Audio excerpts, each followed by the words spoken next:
All right.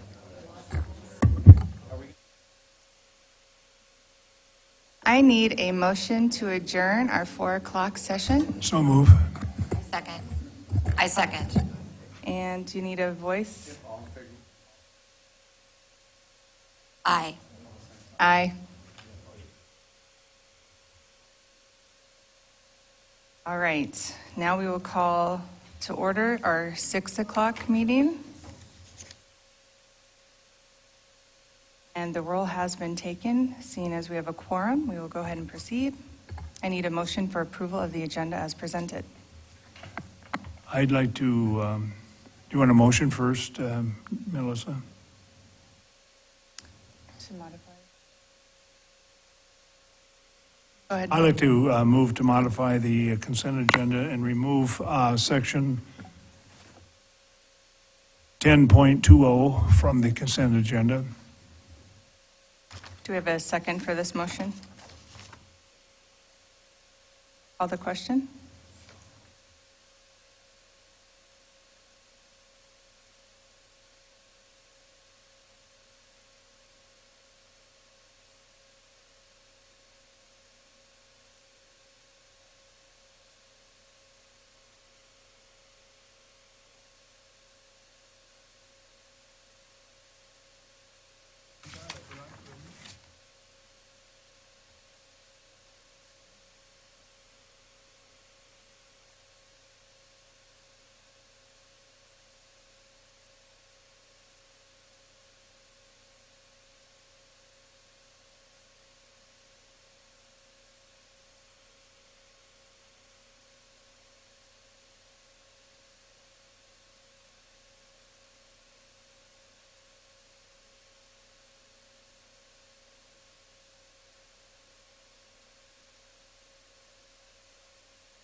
See, Tassi, this is what happens when I don't come every so often.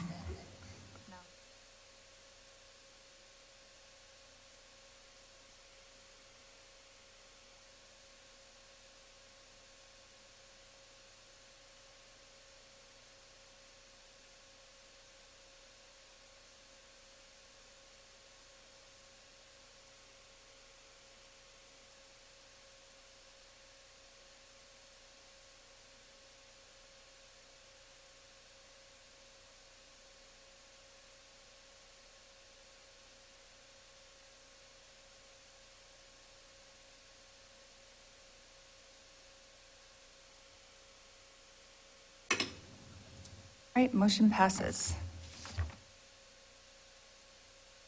Next item up is the reading of our school district mission statement.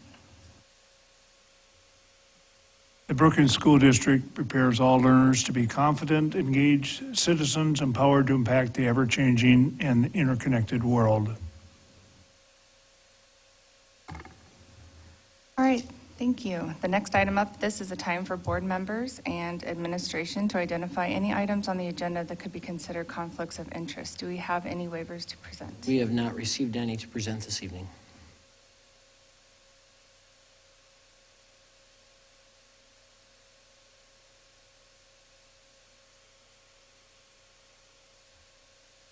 All right, moving on to some old business. I need a motion for the approval of a supplement to the 2018-2019 budget.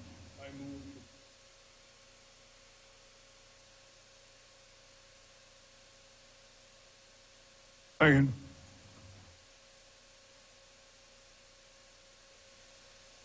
Any discussion around that? Okay. Call the question.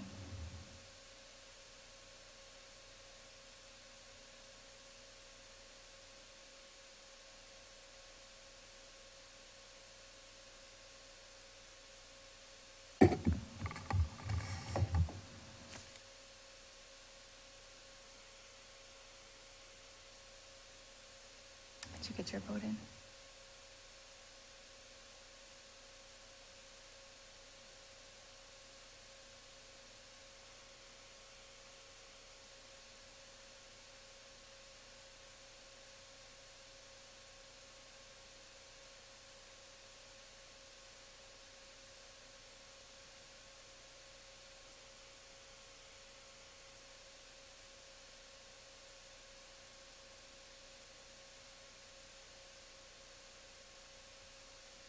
Right. Laura? All right, motion passes. Okay, now I need a motion for the adjournment of the 2018-2019 Board of Education. Move. I second that. Call the question? Oh.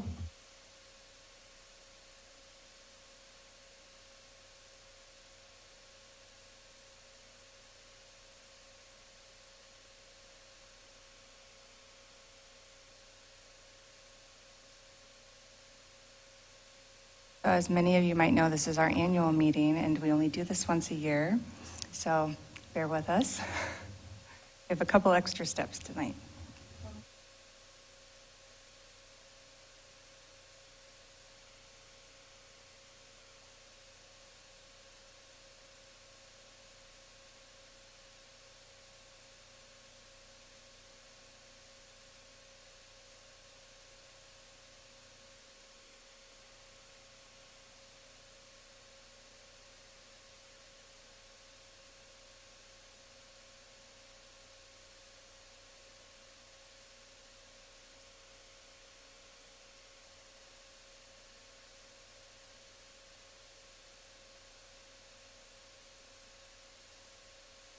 All right, motion passes.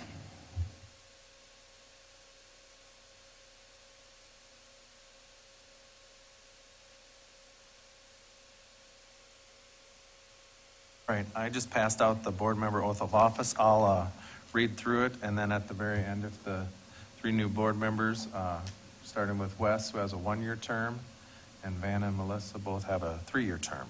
And so at the end of it, if you could just answer I do and then sign the form, back to me, we'll be all set. You solemnly swear or affirm that you will support the Constitution of the United States and the Constitution of the State of South Dakota, and that you will faithfully and impartially perform your duties as a member of the School Board of Brookings School District, Brookings County, South Dakota, to the best of your ability and in accordance with the laws now in effect and hereinafter to be enacted during your continuance in said office and until your successor is elected and qualified. So answer I do, please. I do. I do. Oops, sorry.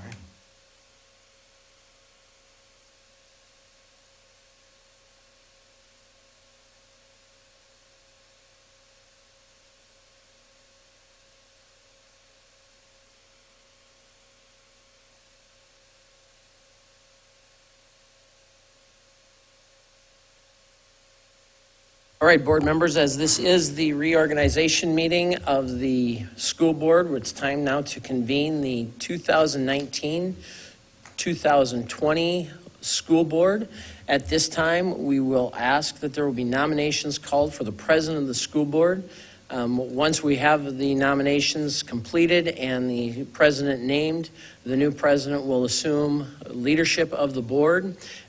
For the purposes of this evening's activities, however, we will allow Laura to navigate the board meeting so we don't have the board members needing to change seats and those types of things as the new organization occurs. So I will ask, are there any nominations for president of the 2019-20 school board? I nominate Van Fishback to serve as president. Are there any nominations? Any other nominations? If there are no other nominations, I would suggest that there would be a unanimous ballot cast for Van Fishback as president. Is there a motion to that? So move. There's a motion. Is there a second? I second that. There's a second, a motion second to cast a unanimous ballot for Van Fishback to serve as the president of the 2019-2020 school board. All in favor? Do we have a voting button? All right, we'll let you go ahead and vote. Sorry, I started dropping into my 4-H mode there.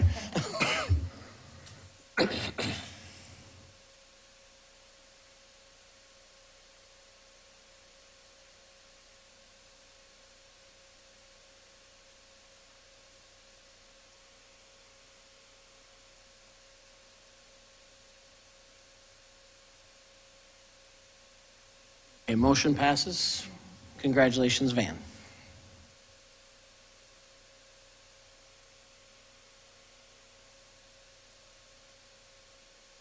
Well, thank you, I think. At this point in time, are there any nominations for vice president? I move that we name Deputy Bates as vice president and cast unanimous ballot for Deputy Bates. Is there a second?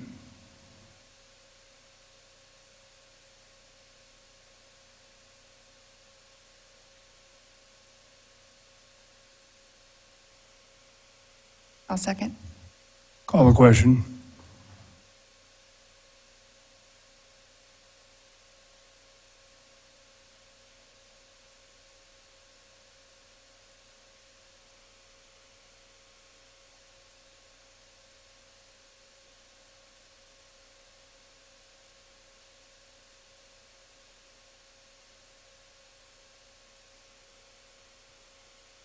Next item is a request for comments from the audience. This is an opportunity for members of the audience to address the board concerning issues that are not on the agenda. Per policy KD, presentation should be as brief as possible. Unless an extension in time is granted, the speaker will be limited to 5 minutes. This is an item not on the agenda, but a request to speak about American Indian students. How does that overlap with your comments in your report? Is it okay to just go ahead and do it now? I think it'd be. Okay, very good. Glad to have you.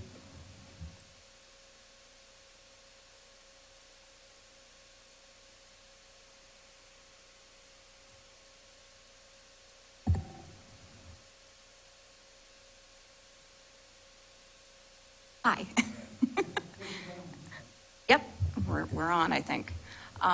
I'm Tashi Barando, and here we are again. I'm excited to be here with the reorganization meeting because I hope that means we're going to be going into a good new direction. And I didn't see anything to this subject on the agenda, which is why I wanted to make some comments. I thought perhaps that Dr. Willard would have something in his superintendent's report or something, but I just thought that since we have the opportunity to make a public comment, I wanted to just make sure that our American Indian students are still at the foremost as we're going into this year. Maybe we can have something of a new year of reconciliation for the Brookings School District, and making sure that not only do our commencement activities reflect the diversity of our, and indeed the treaty rights and constitution of our country, but that, you know, we're also keeping an eye on other diversity issues and differently abled. Here also, I'm excited to introduce Erica Joel. Did I say that right? Yes, I'm Dr. Moore. I'm the new American Indian.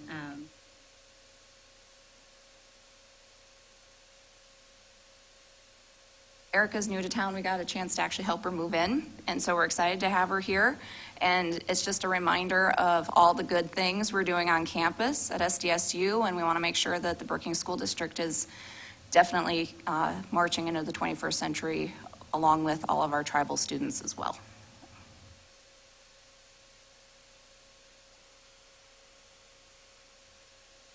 I will have some comments during my superintendent's Yeah, report. and I think you said it well. I mean, this is an enormous opportunity for everybody as we get ready with the Kinney Initiative, brand-new director and everything else, and we'll want to be active in thinking about those things, too.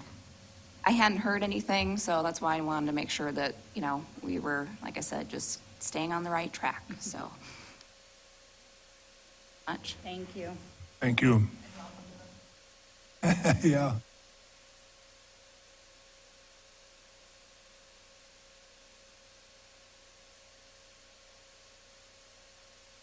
So nobody else signed in?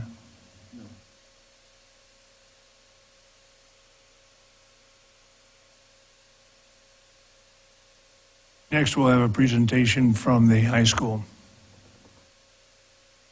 I think Dr. Von Fisher is going to lead that, and I don't know if there's others that are going to be joining you or not, Dr. Von Fisher, but I know you have a number of people that have been supporting the work that's been going on in the audience as well.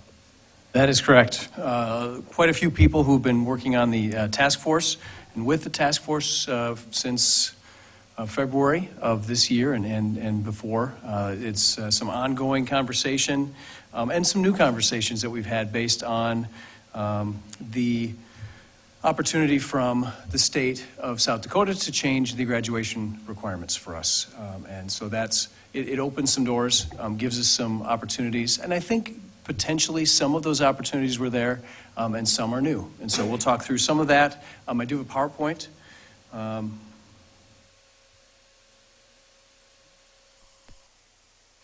In the audience, specifically, I will call them out, with me would be Josh Johnson and Victoria Blatchford. Josh is an instructor of Ag, AFNR, at Brookings High School, and Victoria is a parent first, she went to say, and then and works at vice president at Wells Fargo and was a representative from business and industry on our task force. Two of many who were there. July is a tougher time to get people to agree to come to an evening meeting, but we do have others who are interested in this process as well, not just the three of us working on this. Oh, hey, and then, oh shoot, you came in. Hi. Sorry. And we have Jill Thorngren, Dr. Thorngren, and then Kelly Books over here too. So yeah, 5 of us. Just name the ones that count, don't worry about it. Hi, President Moving right Fishback. How are you tonight? Van was there, Deb was there. Oh my gosh. Dr. Willert was there. Anyway, moving on, starting over. Hi, I'm Paul Von Fisher, Brookings High School principal. We've got the task force recommendations. So graduation requirements started the process, and then as we kind of rolled down the hill, there were other things as we caught momentum as a group.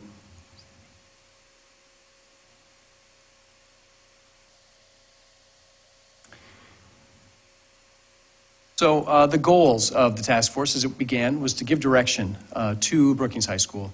And like I said, it was the creation and the introduction of the 2018 graduation requirements that are the roll in historically has been that the freshmen would be the first group to have 4 years to roll into a new graduation requirement system. And what happened this year was that it came out in 2018, and by 2020, the graduating class of 2020, which is this next year's group of seniors, have the ability to graduate with those graduation requirements. And it's about endorsements. And one of the requests I had from one of our team members was to make sure that when we put this out, and we'll hit this again in August, I believe. Dr. Willard, is that correct? We'll run through this additionally. And having some links to some of those websites would be helpful, because it's a complicated piece, and I'm not going to try to describe it here, but we could certainly go in depth in that if you wanted to in August. But so the South Dakota requirements brought us together, and what are some of the recommendations from the task force, as well as any other future improvements that we hit on as we are working toward the future of Brookings High School. So we had students, teachers, school admin, school board members, business, industry, and community leaders. So a number of people. I think the number was in the low 20s. I don't know if we ever had everyone in attendance, but we tried to keep everyone up to date with the meetings that we had. We did meet 3 occasions, 1 full day, 2 3 4-hour chunks, and then another full day on the bus and on the way home. That was a longer day to go to see Alexandria Area High School, and that was a very eye-opening journey. I've been there before, but it was really neat to see that again and come with fresh questions and fresh eyes after a couple of years not having been there. February through June, I think I mentioned that. That's when we met. Tried to keep our staff up to date on some of the meetings that we had, some of the conversations that we had. As we went through conversations related to the future of Brookings High School, a couple of the drivers that we ran into, number one, relationships. You can't convey information, which is kind of without the bridge of a relationship. And so the relationships and culture. were things that we thought were drivers in this conversation. Emotional well-being of students, we have seen that. The search survey was on our minds and continues to be something that we think is worthwhile, obviously, to keep as part of our conversation. Student-centered education, these are some things that our group has come up with, brainstormed and agreed, or saw, when we were walking through Alexandria High School and/or talking about our own high school. Career and life preparation. If there was another subtitle, and I think I had one on the opening page, opening slide, career being everyone ends up in a career, regardless. It's not college or career, it's career. We all march toward a career as we go through school. Everyone that graduates will eventually get to a career. How can we help students not wander aimlessly after they leave BHS? That's one of those big items that we wanted to address. And then student engagement and authentic learning. Those are things that we hold dear. We know are traditionally at the high school, the engagement drops. I think that we've seen that nationally in national surveys. We've also seen it locally at Brookings High School. We follow that same track. I would love to be the exception when it comes to engagement for high school students. So key components, things that we noticed or saw, and things that we are noting and seeing that would be helpful for us. Alternatives, whether that's an option for students to pick A or B, and/or students who are telling us in other ways that they would like a different option. Sometimes behavior causes us to help make some different choices for students. Modified schedule. We are realizing that the current schedule that we have is not ideal. It works. We get a lot of things done. Is there a better schedule? And having that critical eye to look at what we're doing and make some potential changes is something that we've been open to. And we know that with one of the main issues that I've seen through a lot of different committee work has been finding time to work with students. Because when we go 7 periods a day and everyone has study halls, it becomes, when do we find time to meet with our students, especially those who are gone, whether that be activities or other absences that would cause them to be gone. Flexible spaces, collaboration time for teachers to work together on the curriculum that they are teaching, and then targeting services as much as possible. Having one magic bullet, so to speak, one solution for the school doesn't always work, doesn't always exist, and finding solutions that we find are appropriate and targeting to those students or groups of students who need those services would be the ideal approach. And so those are some other key components that we addressed. Finally, as we looked at what kind of recommendations came after the 25, 30 hours we spent together, maybe that's exaggerating, maybe it's more. 4 main areas: grad requirements, that's what brought us together. Future-ready skills, we'll talk about that a little bit deeper, all of these a little bit deeper in a sec. Career pathways, and then a potential for district-wide career curriculum in a K-12 or 412 or some kind of longer-term fashion. As far as graduation requirements were concerned, student flexibility is the goal. There are requirements that we have as a district to be accountable for the things that we're doing in the school, and the accountability comes back to, a lot of times it's the standardized testing, it's other measures that determine how we are seen in the school performance index from the state on a yearly basis. And so we can't step too far away from the requirements that are from the state. That flexibility is something to the degree possible. When we looked at future-ready skills, we brainstormed a list of all the skills that we wish and we want all of our graduates to have as employees, as citizens in a democracy.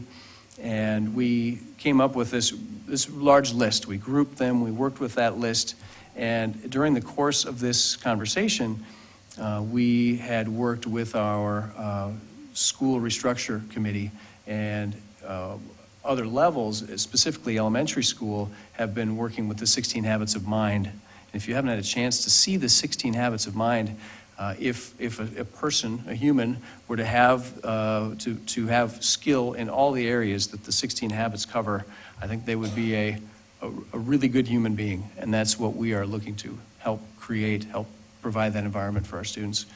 And so we felt as a group, the group decided that the 16 Habits of Mind would be what we would adopt as well. So it would be something that would carry through to the high school, and we thought that was appropriate. Career pathways. We are interested, and the recommendation is to transition BHS to a career pathways model in the next 3 to 5 years. What Alexandria has done well, and what I'd like to say publicly on the front page of this release, would be that a choice that we would make as a high school to move down a path toward careers as a goal of ours is not a choice to go away from academic success or the requirements that we have for academics in this school. I think that it's a perfect marriage to create some opportunities for engagement and real-life application of knowledge and learning that can help us do the right thing for our students. I'm excited about that. And the last recommendation, while the focus, and this is kind of from the report itself, was specific to Brookings High School, Task Force recommends that the district articulate and incorporate and align a K-12 curriculum related to career investigation. It's one of those events that we really can't start properly at the freshman year.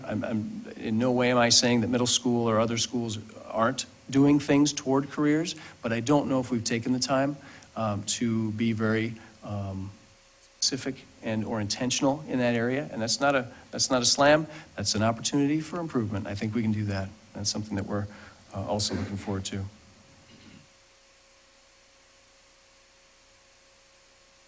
As we move forward, so we're presenting today.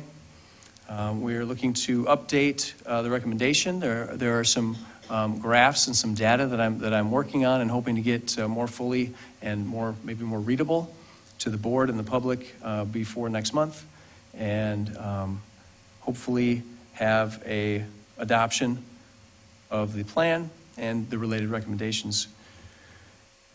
And then we hope to move forward with a creation of a 3 to 5 year calendar. How does this fit with some of the other things that we're working on? There was a time I created a calendar with a number of things that we were working on as a school, and I realized, and in conversation with Dr. Willert and some staff members and some other leaders that maybe the task force itself, these aren't a bunch of different ideas working separately. They are, it's a strands weaving together to make a strong cord, and I think it's going to work well in the future to have those things wrapped together. Lastly, what are we going to need? I think that there is plenty of opportunity for professional development related to a lot of the recommendations we've talked about. Training on problem and or project-based education that is also in line with our innovation lab school that was approved at the last meeting. To say that that's the only place that might happen is not true. I think we'll do more of that in the high school as well as at the innovation lab school. And then other additional supports. As we kind of discovered as we were doing this last step, working toward all these tasks that really started to align and create this woven strong strand that we're building, I think that it's likely and very possible that we'll identify other areas where professional development and other needs that we would have as a team and as a school. I think that leads to the end of the presentation. Well, thank you. Good job. And it's good to see. I attended a few of them, and the engagement of the people was amazing. We even have a retired teacher that was there and was very active the last time I attended, and it's good to see all the excitement. I think it'd be appropriate to ask Clint to offer any comments he might have at this point in time, because this is not you're not doing this all by yourself. I mean, there are two or three other kind of threads that are being studied right now, and sooner or later they have to, relate to each other and come together. So maybe Clint's the one to say something about that. Maybe it's you, Paul. Well, if I could, you mentioned something. There are other large strands that are weaving toward this finished product that if we're truly invested in school improvement, we'll never really reach because we're always trying to get better.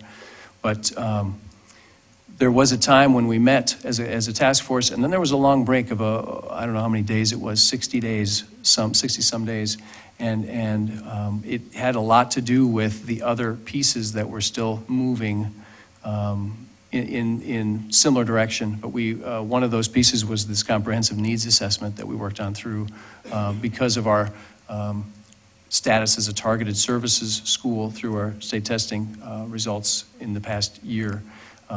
It was first a curse and then a blessing. It really was a great process, and it was surprising how much this comprehensive needs assessment brought us back to some of the same darn things that we were working on in this task force. And so then we were able to bring the task force together that last time after that CNA comprehensive needs assessment process, and that really was helpful to see it from that perspective. So, yeah.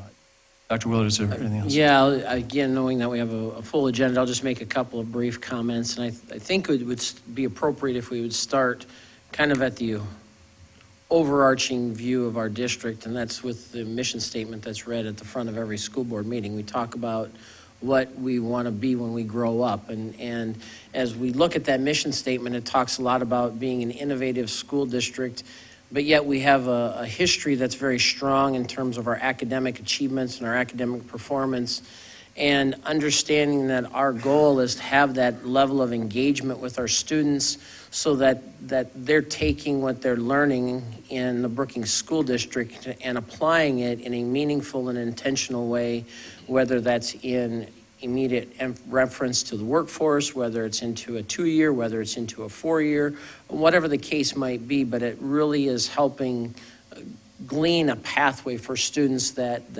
speaks to who they are, their passions, their interests. And there is some reflection back to some of those elements of continuous improvement, because data is so heavy into what we have done and what we're embracing within our efforts, from the comprehensive needs assessment data that was collected, our student assessment data. We've even drilled down into the number of failures that are occurring on an annualized basis at the high school. And there are some alarming numbers in there that we want to turn around. At the same time, we have some alarming numbers that are exciting, some of the best ACT scores in the state. And some call those alarming because everybody wants to know what the secret sauce is in Brookings. Well, we want to maintain that level of rigor and that academic achievement, and at the same time understand that just what Dr. Von Fisher talked about, these students are moving to and toward a career and a pathway of a career interest. So really it's an exciting time for us to move into this effort. And again, I think it's something that as you look at that timeline, allows for a level of intentionality, but also dovetails very nicely with our higher education partners into the lab school efforts that are going on right now, and also reflects, again, the timeline for the students that are experiencing a customized learning pathway as well. So there's some level of intentionality that comes with the timeline that you see. And frankly, we know in education you can't turn on a dime. It takes time to change systems and processes, but this is a move in the right direction, I believe, that really speaks not only to what we see needs to happen with our students, but equally what we're hearing from our community partners as well, business and industry leaders that were so prevalent at the table speaking about the needs that we have for our students entering the workplace as well. So again, we're really excited about it. We see this as a way to start addressing some of those data points, number of students that need remediation at a post-secondary level, for example, attendance, those failures at the high school level. So again, just some of those data points that we've referenced that are opportunities for us to improve, and this is a step in that direction. Other board members? Deb? I would just like to thank you for your leadership, Paul, in this effort, and then also all of the members that were involved. It was so great to have parents, teachers, community members, students. We had students on our task force as well as administrators and school board members, and so we got a really wide, diverse opinions of kinds of things that we could do and the excitement about it. And I'm just really excited about this opportunity, and I think all of us that were on the task force left feeling very excited. But also, as you stated, concerned about maintaining a strong academic core for our students too. Wes?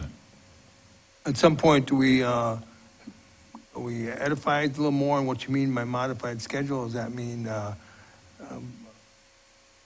I would say that's to be determined. There are a number of factors that are coming into that, including how do we weave in the careers piece? How does it work with our teachers' time needs to meet with students? What kinds of courses might we create with the new graduation requirements opportunities that exist? So that's those. so it doesn't mean block scheduling right out of the box? Not necessarily. No. Is that one of the options on the list? Yeah, I think it is. If that works best with the school that we see based on the input that we've received from our task force. And we'll bring that forward to the board when that happens. That won't be next year. That will be, we'll talk about that again. Any comment, Melissa? Will this task force continue to meet and work through this process over the next 3 to 5 years, or was the goal to create this recommendation? That's a great question. I can't speak for the task force, but I would say that this first phase is done, and if it were to continue, we'd certainly invite those back that have interest, but I wouldn't want to obligate them to continuing for 3 to 5. That's not what we told them on the outset. But I hope that we continue to involve the groups of people that we've already involved. I think that was appropriate and important. Yeah, I agree. I think that's very valuable to have all of those inputs and as part of the discussion, and so I was just curious if we'd continue to have that. I have just a couple other comments, and we'll see if we can wrap this up, Paul. Number one, coincidentally, as I was reading this this material over the weekend, out came an article from the Arizona paper saying that South Dakota has the highest debt load in the entire country per student. And so one of your comments has to do with what's more, student debt has become epidemic. I certainly have to say that this certainly is something that we could consider to be very real in our part of the world. The other part, and I don't know whether you or Chad or Deb have any comment to it, but the following paragraph struck me as kind of odd. At the same time these needs are emerging, overall confidence and trust in public institutions, including elected officials, school officials, teachers in the institution, the school itself, is declining. Unfortunately, and I think that's what we saw a little bit when we saw these numbers at the high school level, particularly sliding away a little bit, which apparently is not us alone. Unfortunately, while multiple concerns indicate a need for school improvement and redesign in many cases, the very people school officials aim to help with these changes seem to resist and call for no change to our public schools. So then we have to do Cold. we have to do our best to make sure that everyone understands the reasons and how we think that we're marching toward a better future. Because you do, when you change, you stop doing things maybe that people thought were really effective. So we have to clearly articulate the reason and the goals in that change process. And I think we can do that. I think we will continue to do that. If I may, somebody who should be sitting right here, Dr. Jensen, is just recovering, just had back surgery today, and she's in the hospital, and hopefully she's doing well. So just had to bring Shelley into your thoughts tonight. Thank you. Thanks, Paul.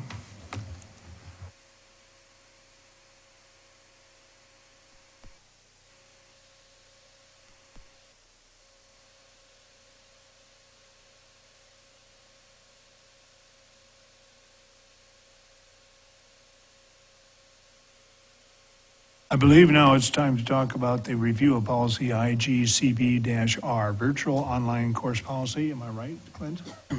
That's correct. This is a notification of a policy review, and you'll notice that there is some references made to the policy, and then there is some related data regarding this specific policy and some actions relative to that policy. Again, no action item this evening by the board or for the board was recommended. Rather, this is just a notice that we are working to formulate a change in terms of policy language that is reflected in the attachment and would be recommended as a reading for action at our August meeting.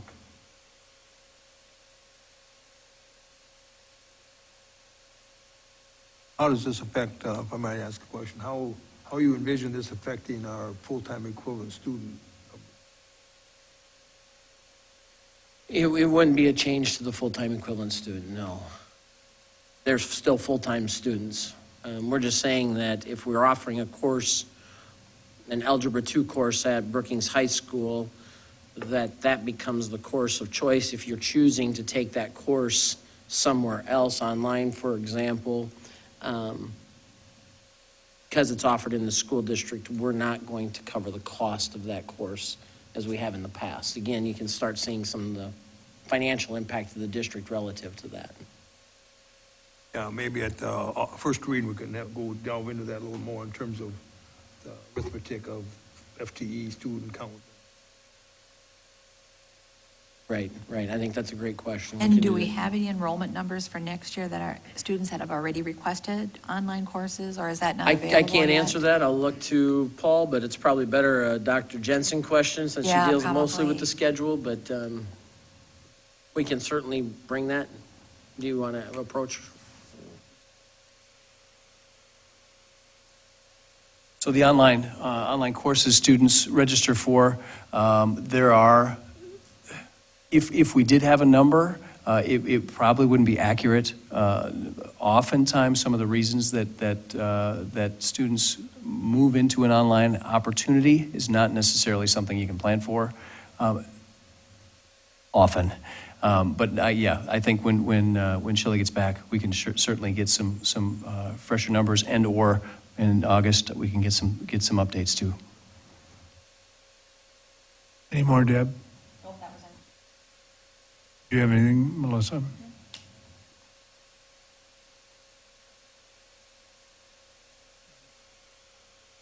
Yeah, I think Wes is right. I think we need to dive into the numbers, make sure that we have a full understanding of what the impact is to our students, and why we're going forward with it. But this is probably not the time.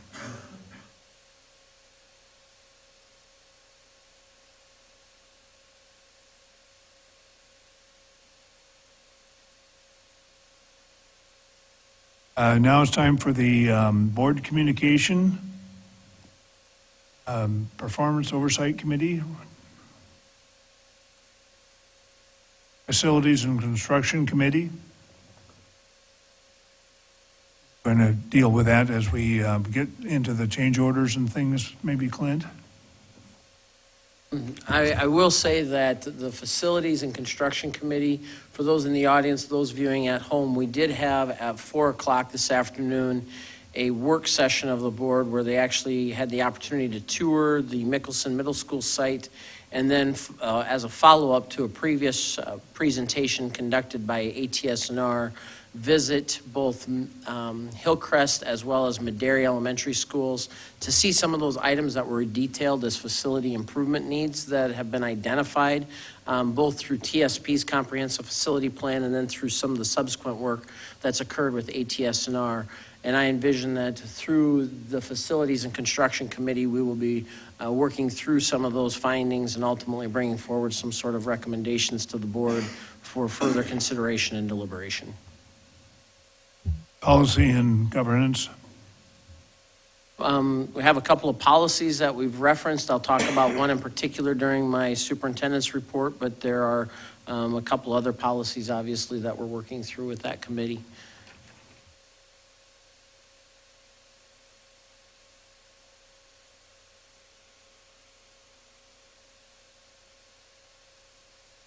Human Rights Ad Hoc Committee.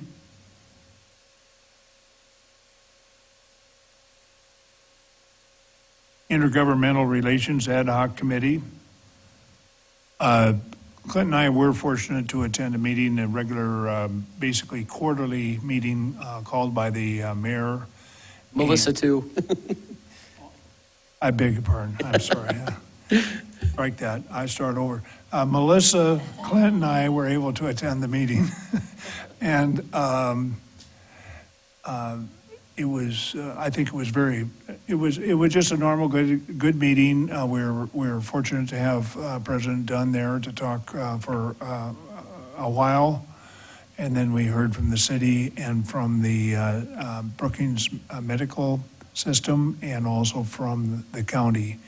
So it was, I'd say, I can't remember any of the specifics Melissa or Clint can add, but otherwise we just say it was just a very healthy discussion where we have the opportunity, if nothing else, to get to know each other a little better, and so we're a little more comfortable with each other if and when we have something really to deal on. Just a couple of quick comments. It was an opportunity to get a little bit of update on some of the road construction that's going on, both within the city as well as the county. There's some bridges that are being addressed, so it was an opportunity for us to be aware and communicate with our transportation folks about potential impacts on busing and busing services and bus routes. Equally, it's an opportunity for us to continue some conversations about how we might collaborate and work together. Particularly, we've had some conversations in the past working with Beta, and knowing that we have some transportation facility needs as well, and how we might navigate those waters collectively. So again, it's just a really healthy opportunity for all of the intergovernmental agencies to work together and again, look for opportunities to share services, share costs, so that we can be both effective and efficient in our operations.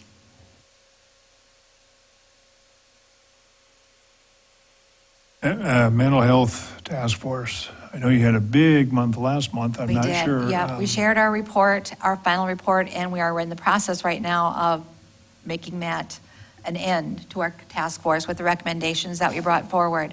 And so today was our scheduled meeting. We didn't have a quorum, so we couldn't do any business. But one of the things that was discussed with those of us that were there is that they would like a commitment from the school board that someone from our school board membership would serve as a participant in the coalition. Chad Adamson is on the coalition from our school district, but they would also like to have a school board member. And so I'm going to recommend that that be on our agenda for a consent item in August. They're having a meeting this Wednesday at noon, and I agreed that I would try to go to that meeting this Wednesday, and then Chad will be there as well. And you say the meeting this noon did not happen? There were 5 of us there, but we needed one more for a quorum, and At we least did not have that. one of your chairs is homesick with the flu, I know. so- Exactly. Yeah, we did. We texted her, and she said, yes, she was home. So,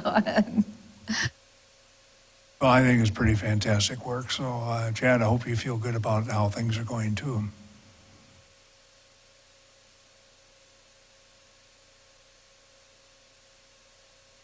Negotiations Ad Hoc Committee.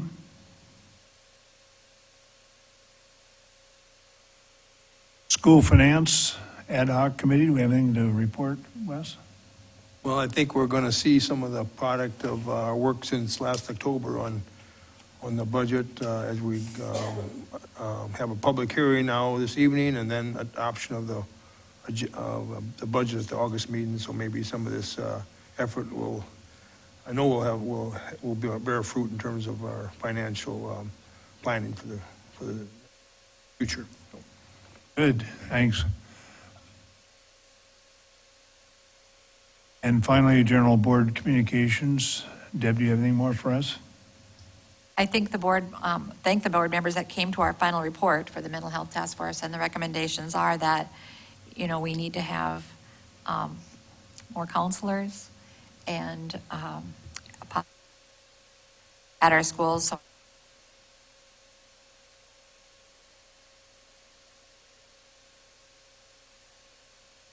just keep that in mind. I guess that's the communications that I've had from them, and then staying a part of that coalition.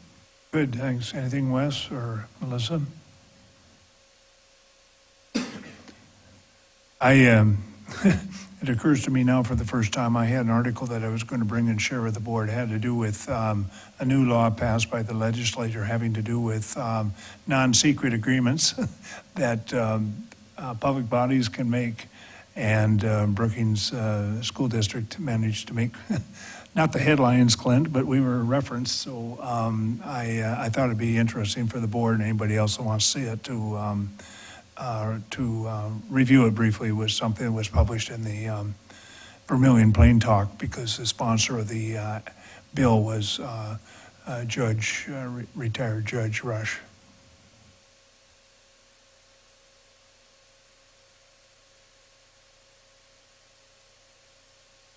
Administrative reports. Well, good news, this month, there's not as many to go through, so you'll probably appreciate that, but at the same time, still a number of items to report, and the principals aren't as active, obviously, during this month, so there is not a report from each principal as there typically is, or from all the directors, but I'll go ahead and share from the superintendent's office some of the things that are going on and what's been happening. One of the items that's been an interesting discussion, working with our insurance companies, and certainly Brian can reference this a little bit more because he's been working directly with our insurance providers, is the very strong suggestion, in fact, been told that it is no longer insurable, and that is our challenge ropes course at Brookings High School. Therefore, it would not be available for use into this next school year. And that's an interesting piece of information because one of the reflections that was made actually this weekend by Dr. Von Fisher, I received a message from him sharing that particular facility has been in operations approximately 40 years. Is that correct, Paul? So it's been around for a number of years, and looking at options has been really challenging. We were put on notice a few years ago that, well, we'll continue to insure, but, and this year it's one of those things that has been really, we've been told it can't operate anymore.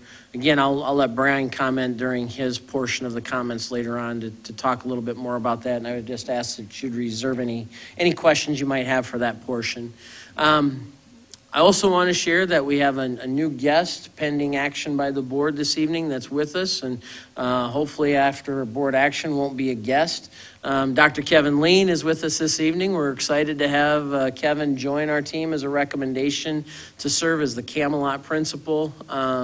Comes with a tremendous amount of experience and just did an exceptional job throughout the interview process with both of our teams of interviewees, and just really delighted and frankly excited to recommend him this evening as the new principal at Camelot. So don't mess it up, Dr. Lean, between now and a few moments, all right? But we're excited to welcome you as a member of the Bobcat family, and certainly appreciate you joining us, so thank you. Equally, we're filling a position for Laura. Laura's continuing to do a little bit of double duty right now because the new executive assistant to the superintendent, Amanda Kestelut, is only able to work part-time until the beginning of September, so she'll be stepping into that role, and then Laura will be fully transitioned to her new position. As the school district goes, and this gets to the comments that were made earlier, one of the things that we have started doing with the policy discussion is working on an inclusivity policy.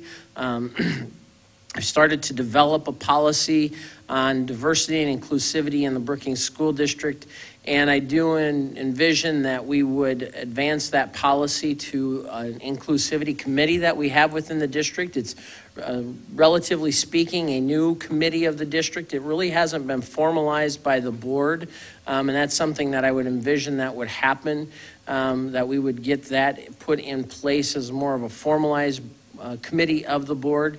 The current board is made up of some staff volunteers, and heavy on the word volunteer because it's not real consistent in terms of attendance.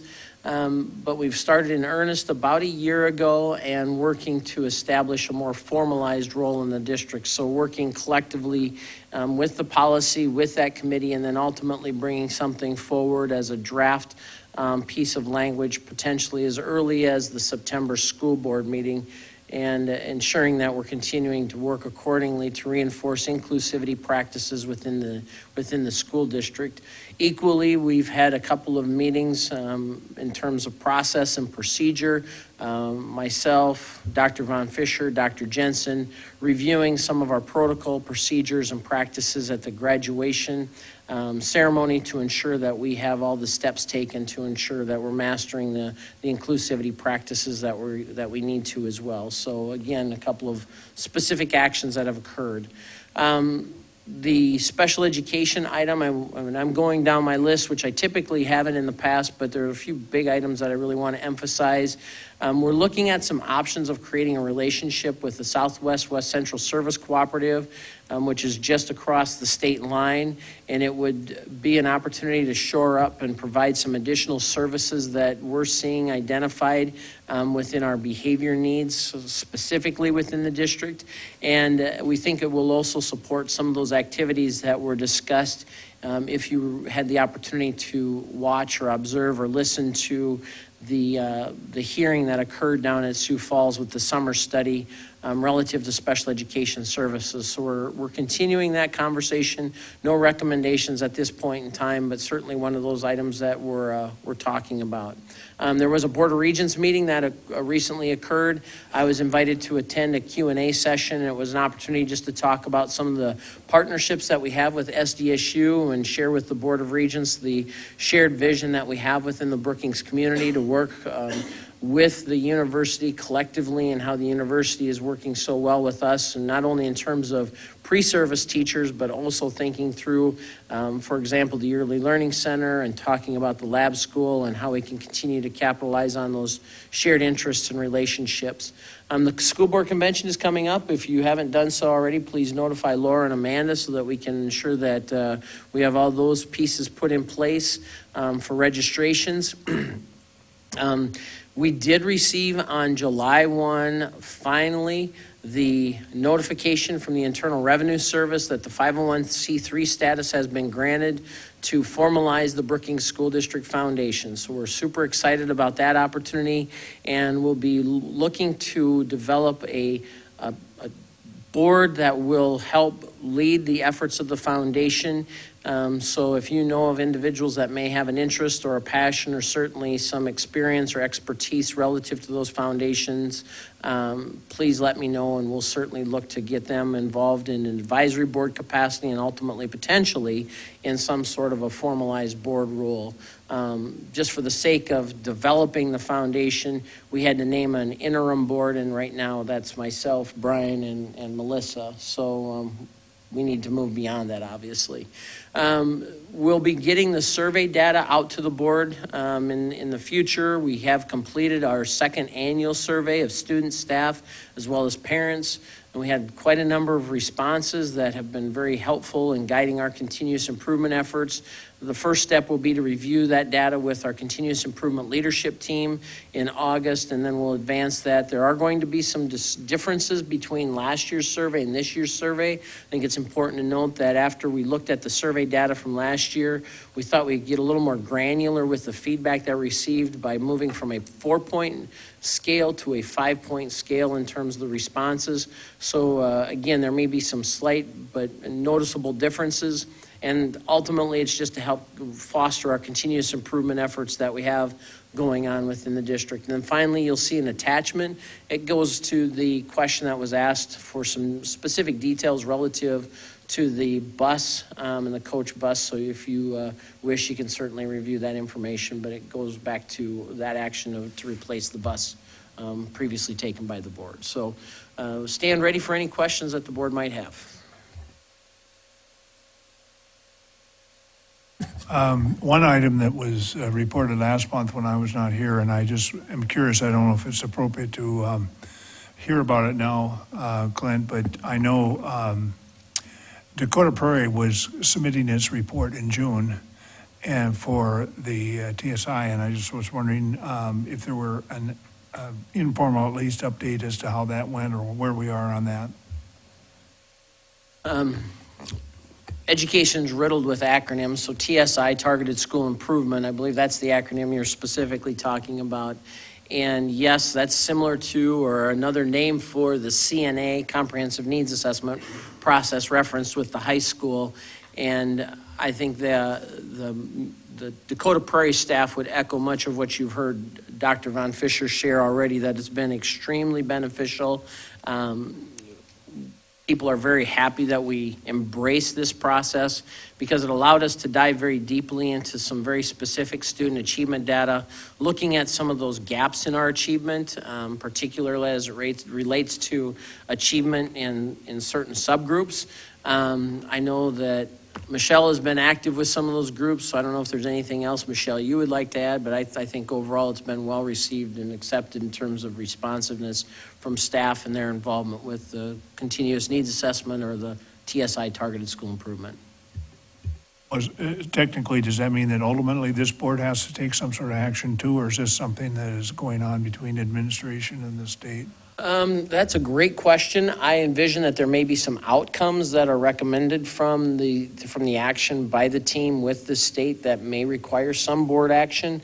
It may impact a policy per se or a student handbook in terms of some practice. I think most of it, however, is really operational in terms of some of the impacts with teaching and learning, some of the data that we're looking at, some of the specific practices that are occurring within classrooms or within buildings specific to those gaps in terms of those subgroups with assessment.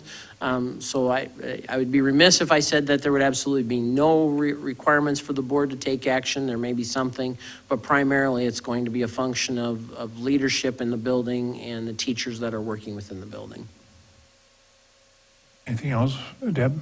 I have a question, Dr. Willard. The Inclusivity Committee mentioned that was volunteers. Were those volunteers employees of the district, or will there be an opportunity for others outside of the employees, for example, from Parent-Teacher Association and that kind of thing, or other parents in the community to be involved? That's exactly with the question and the consideration that Michelle and I have been having as we talk about that committee, because it was really formed as an extension of some of the work that's happening in the city. And as that occurred, it really wasn't formalized per se. And that's where I could envision, as we look at our list of committees and subcommittee involvements, that could become something more deeply or more purposefully recognized by the board at the board table that has board representation. And then much like we have with other committees in the school district, if this is going to become a standing committee, that we more formalize how that process of membership is fulfilled. That answers my question. Wes or Melissa? One final question, and then I'll shut up. The memo that is in here that extends all the bad guys on the bus, Brian, would you refresh our memory, or at least my memory, as to what we're spent for this replacement bus as opposed to incur these expenses? I want to say, Van, the bus was, it was just, I want to say around 150 to 190, and we're getting about 50,000 back from the state and the energy grant.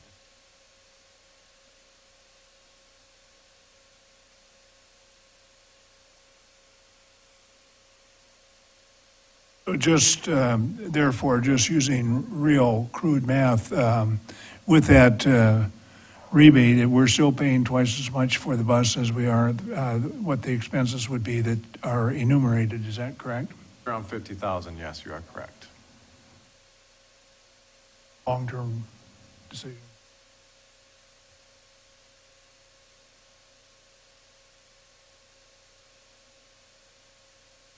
$207,910, and there is a 50,000-ish rebate coming from the Department of Energy for that. Okay, Business Director of Services will promote,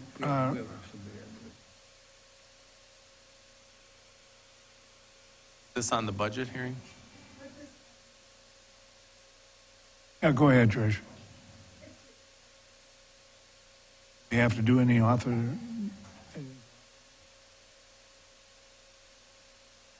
Just go ahead. I thought the sign-in sheet was for things that are not on the agenda. Since this is on the agenda, I wasn't sure how to. Okay, I will do that next time. Just two quick questions in regard to the new foundation approval by the IRS.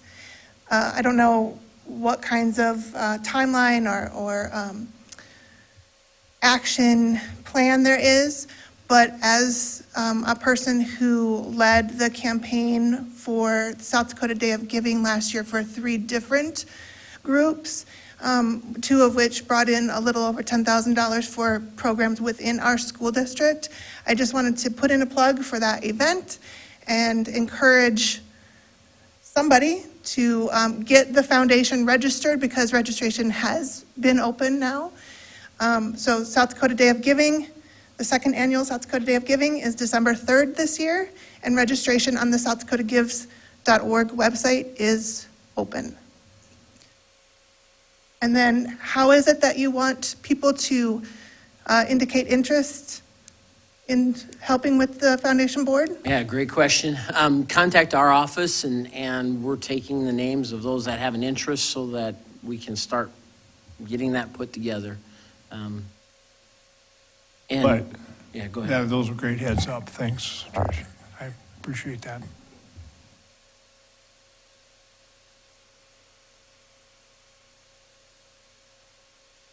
All right, Brian, now is it okay? All right, I'll just a brief overview of last month, or June 2019. I'm still in the process of wrapping up the year. Some informational purposes that I want to provide. The general fund did receive an additional $33,000 than the amount budgeted from the utility taxes. And I've been adding some due from revenues in all of the funds, but I'm still adding some more, and there will be some additional expenses that are added. For example, if a bill comes in that's rather large and it's for June, I'll do a manual entry to move it to June. So I'm still working on that. Capital outlay, there was about $29,200 received from the IRS for the interest on phase 3 at the high school. That's a no interest loan. Every year we get reimbursed for the interest on that from the IRS. And in the revenues, the self-insurance actually ended the year, and I don't anticipate any adjustments to that because the claims have already been turned in. Ended with about $181,000 higher than the expenses. Some exciting news. I think the board will be excited to hear this, and I want to bring it up now so I don't forget to bring it up during my budget hearing. But our plan is, I believe it's in August, we're going to do a health screening for all staff, and it's going to be pretty cool. If they come up and they do the blood draw, the online health assessment, and the physical, I don't think I'm missing anything. Once we confirm all 3 have been done, we'll give them a $50 gift card, and spouses are eligible as well. Promoting good health, our fund has been churning out some good results, and so it's just... That works well. I appreciate it. And it's not just my effort, it's been a wellness committee or an insurance committee effort as well. It's been a very good group effort. And the expenses, I do also have to every year at the end of June expense most of us, instructional staff, TAs, some librarians and other miscellaneous staff. It's a large number. They're paid throughout the summer. They elect a 12-month contract, so I have to expense their salaries for July and August. I've already done that. The bond, all the June debt payments have been paid. And other than that, if there are any questions on the bills, I'm pretty much done with the financial report for June.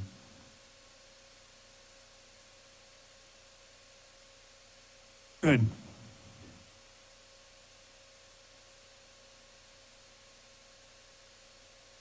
Facility construction, update, Clint?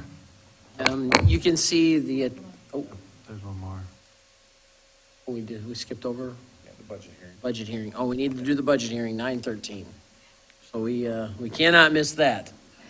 That's a big part of the annual reorganization meeting, so Brian has a presentation that he'll actually walk through with the board and community. Individuals can certainly comment on this if they wish. And this is a forecast of our 2019-20 preliminary budget presentation. So again, certainly pause Brian during the presentation if you wish, board members, to ask any questions that you might have respective to Hey, what Paul. he is sharing and the information that he has. So I just would like Dr. Brown Fisher to hang out for one more minute. And again, this is a public hearing, so if there's any questions from the audience or board members, please ask at any time. If an audience member has a question, just please come up and turn on the mic. I also want to thank Wes. He came in Friday and this morning and helped me with this as well and gave me some input as for some ideas. The reason I asked Dr. Von Fisher to stay is there was one hiccup in the general fund, and Dr. Willert mentioned it earlier. Last year, the district had to pay an additional $11,500 to keep the project adventure course. Continental Western wanted to drop it last year. And this year, when I met with Spence Hawley, he was gonna go talk to him, and they came back and said they were not gonna cover it. They were gonna drop us if we did not get rid of the project adventure course as an insured item. So I just asked him if he would look at other companies, because he has other ones available. One of them was EMC. But, and I also asked him, even just bring up with Continental, if you'd grandfather us in 1 year, give us one more year of the project adventure course, because the high school is looking at different options for it as well, so thank you for staying, Paul. And so they may opt out of that in the future. And so, 1 more year would buy us some more time. Well, he came back and said, Continental Western will not pick us up if we did not take it, and EMC also refused it. So the decision was made to go with EMC because the premiums, once they were compared, EMC had a little bit better offerings. They offered group car or vehicle insurance, whereas Continental was, or fleet insurance, excuse me, Continental was individuals, EMC had fleet. And there's a couple other things that were just a little bit better and their price was less. So we decided to go with EMC. But I just wanted to let the board know that we did end up dropping coverage on the Project Achieve course, and it's most likely going to be mothballed this year. I could find insurance for it, but we're going to pay for it. If the board wants me to look at some other companies, EMC and Continental are one of the biggest school insurers, South Dakota as well as I believe in the area. I don't think you're going to find anyone, Brian, that wants to take that on. And then I'm just curious to what, will we have to dismantle that then? Because wouldn't there be some liability if somebody got onto the course unauthorized? Yes, that does worry me, because if someone would climb up there and get hurt, we would be the school district would be personally liable because the insurance company would not cover us. So, I mean, that's something to be discussed too. I know Paul had mentioned we could take up I don't know enough about it, but is there some ladders we could remove or some way up there? Or maybe want to come up and talk to the board too? I don't know, but we've been talking about it. We've known it's been coming. It's not a shock to us. We'd have hoped it would have went 1 more year, so I apologize. Well, one name we haven't said is Bill Gibbons. And Bill Gibbons was here. I never worked with Bill, but I've met Bill and have known him, and he must have had a huge impact because a lot of people know Bill. And it was the Bill Gibbons Adventure Course. And as I was getting the yearbook out for the class of '79 tour this weekend, I looked, and on the back cover is the original, holding up the original sign for the Bill Gibbons Adventure Course. And it is sad to see that it's insurance that's causing this not to be an opportunity for us. I understand the issue. I think that we're going to miss it. I can't say that there are any requirements of the state that make it a required event for us. I wish there were. I wish there was some kind of standard we couldn't do without it. That would be nice. But I probably agree with you, Deb. I think that's going to be tough for us to find an insurer. And it's a tough time for us to be, I think, as a district, digging deep to continue that process. I think that some of the things that we were doing, we could find other ways to do. And maybe there's an opportunity for us to still teach those same things, the same group dynamic issues, some of the trust events that happened out in that course. if we step away or are forced to give it up, which it seems we are. So I appreciate it, and I just wanted to remember Bill and all of his efforts to get that course in, because it will be sad if that's it. I was, like Brian said, I was hoping that we would have a year to sunset, a year to celebrate as we said goodbye to the course, but I don't think we're going to be getting that this year based on what I've heard. You communicate with his son, Bill, or? I haven't. I haven't reached out yet. I certainly can, and we'll. I've talked with our PE department through Chris Grunhagen. I think he's been making some contacts with our current and newly retired staff. So. I do agree with Deb that you should definitely decommission it somehow, because you can't possibly afford to have that out there as what the legal people call it, an attractive nuisance. I mean, if just somebody gets hurt. Thank you, Paul. And again, my plan is to go through this as briefly as possible, but again, if there's any questions, please feel free. Just an overview of the entire budget, it's $58,344,000.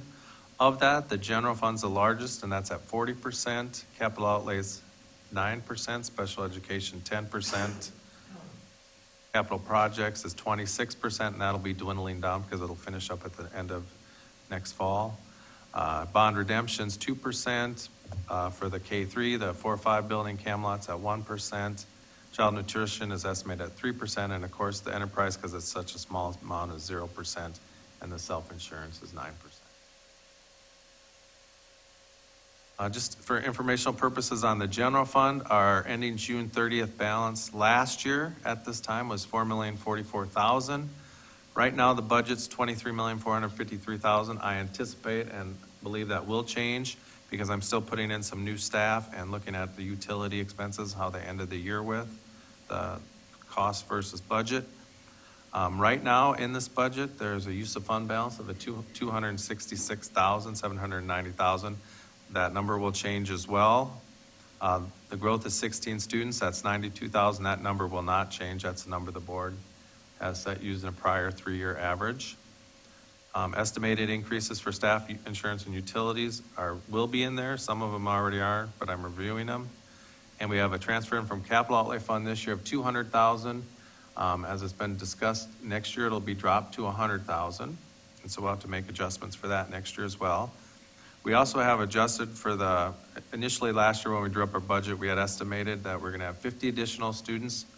Those did not show up, and so we ended up losing $278,000 in state aid. And this also makes up for the loss of one-time money last year of the $137,410 from the state. Again, as the general fund revenue of the $23,453,000, the two largest chunks, 37%, are from taxes and 52% from the state, and we have 5% from other local, 1% from the county, which is speeding fines, federal 3%, and transfers in 1%, and the use of fund balance 1%. Our general fund levies next year, they're slated to go down. The agriculture property, or ag land, or ag property as we call it, is going to drop to $1. I'm not going to say the number because it's 1.473 because it's not it's rounding. Owner occupied $3.296, and the other or commercial property is 6.821. Enrollment information, I decided to put this in there so the board's aware of the enrollment. The last 2 years it's been pretty much almost the same. We're anticipating next fall it'll go up by at least 16 students. And I plugged this in there. I thought it was just interesting. It's kind of a busy slide. But it's other revenues history. It shows the utility taxes. They've been going up gradually. They're around 500,000 at the end of this year, maybe 480-ish, maybe 470. And the bank franchise, and again, it's very small print, so I apologize. The bank franchise is a little more, it's up and down, up and down. It's a little bit up over last year. And the county apportionment, it's the same thing, up and down. And as you can see, it's been going up, and now it's gradually going down. This slide would also be informational as well, our fund balance history, as well as a percent of fund balance. And so, for example, last year when we ended the year, we had a 17.8% fund balance, and the fund balance was around, I believe it was $4,044,000.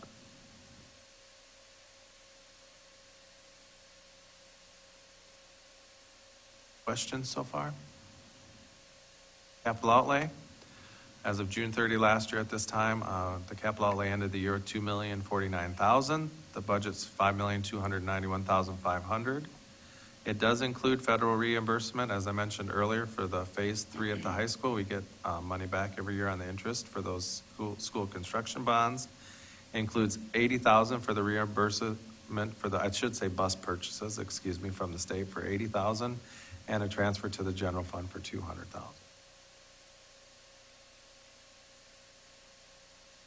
And here's just various things that are going on within the capital outlay budget. Our student or support, which is mainly library and tech, it's about 14%. K through 12 classroom equipment, not only does that include desks, but it also includes musical instruments for orchestra, band, and choir as well. And the textbook budgets. Maintenance, which is business and operations, a good portion of that's the repairs to the buildings. Transfers out, $200,000. Transportation's at 7%, $350,000. Our activities are 1%, roughly $60,000, and our debt's about 42%. Questions on that so far? All right, and then this, I'm not going to go over this in detail because it's pretty busy, but for the public, just spells out the revenues, where they're coming from, and the expenses. One of the things I did put under the debt service is when they're paid off as well. One thing I do want to make note of, this was at the board table, and there's a couple at the public in the back of the table. It's a yellow sheet. It's called capital outlay. One of the things the state did, and I want to say it was a couple of years ago, they passed a law, and it doesn't take effect until 2020 taxes payable 21. So at that time, the board has two options. They can continue to use the formula as we now use it, which are $3 continues to decline each year. I want to say we're about $2, and I want to say 90%, something like that. It's dropped from the $3. Or we can utilize another one because we have one debt that was issued prior to 2016, and that's the Camelot capital outlay certificates. So with the 20 taxes payable 21, we can assess that debt as well as an additional $2,800 for each enrolled student from the previous school year, which would take us well over the $3. The unfortunate thing is you can only levy $3, but it will get us back up to the $3, I want to say for 3 or 4 years until that Camelot debt is retired. So one of the things when Wes and I were talking this morning is it'd be nice if there's some way to get the legislature to get us back up to the $3 levy. Tried last year and it failed. Up this year and get that back to what it was. And Wes and I reviewed this as well, but our last 2 years' growth for capital outlay, or excuse me, for the district valuation, has been a little over 3%. And we lose out because if our appraisals are above 1% or whatever CPI is, we lose out on the difference. So that's why dollars back. Special education. Last year at this time, they had $164,191 of fund balance. The budget's $904,000, and it includes a use of fund balance of $325,000 approximately. I'm hoping to get that down. Wendy and I'll be reviewing the staff that are going to be in place next year. It includes increases for staff insurance placements and new positions based upon student need. And I did plug in the levy.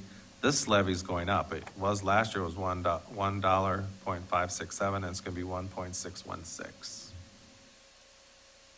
And out of the special education revenue, 48% comes from taxes, 32% from state aid, federal's 13%. Use of fund balance right now is 5% and 2% other local sources.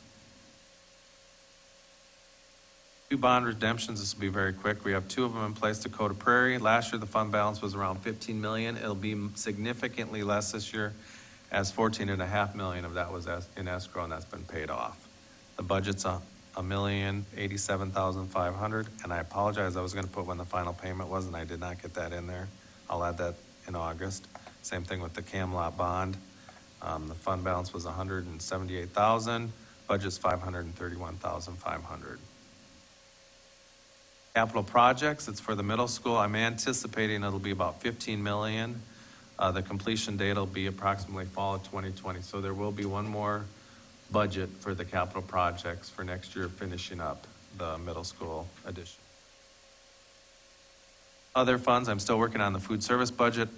It's right now, I'm thinking it's going to be around $1,867,000. Includes increases in staffing, benefits, food costs, and supply and equipment purchases.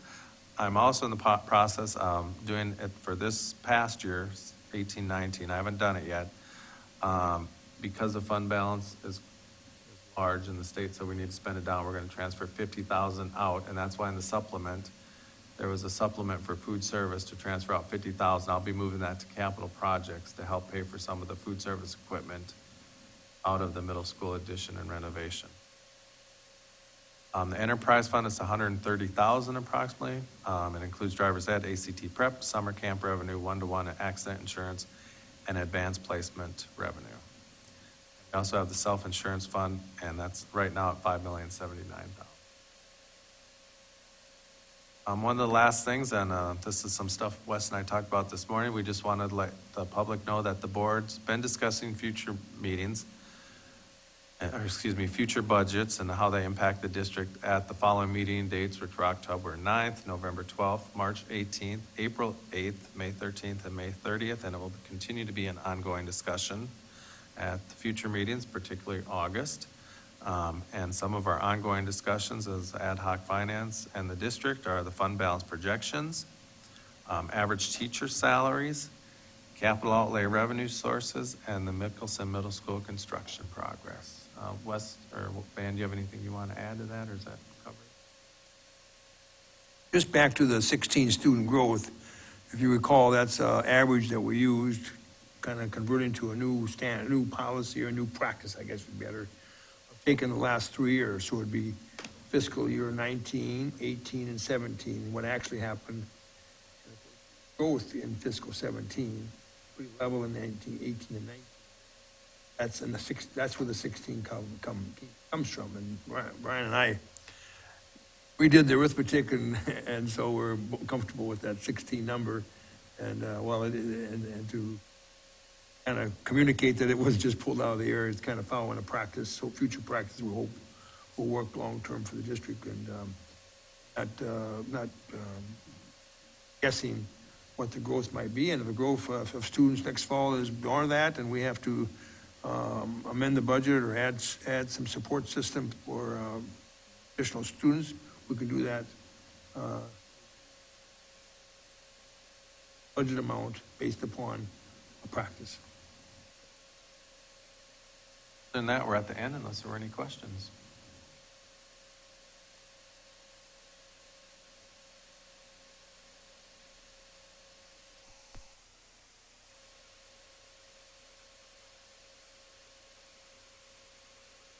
Anybody in the audience care to make a comment?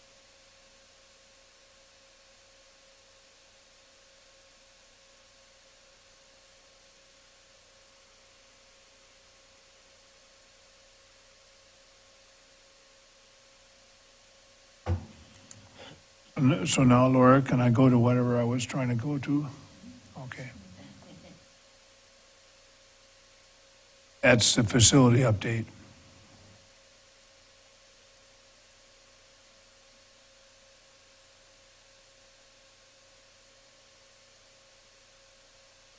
As I was sharing earlier, we did have a walkthrough to see current progress and oversight of what's happening within the middle school location and the project progress that's being made.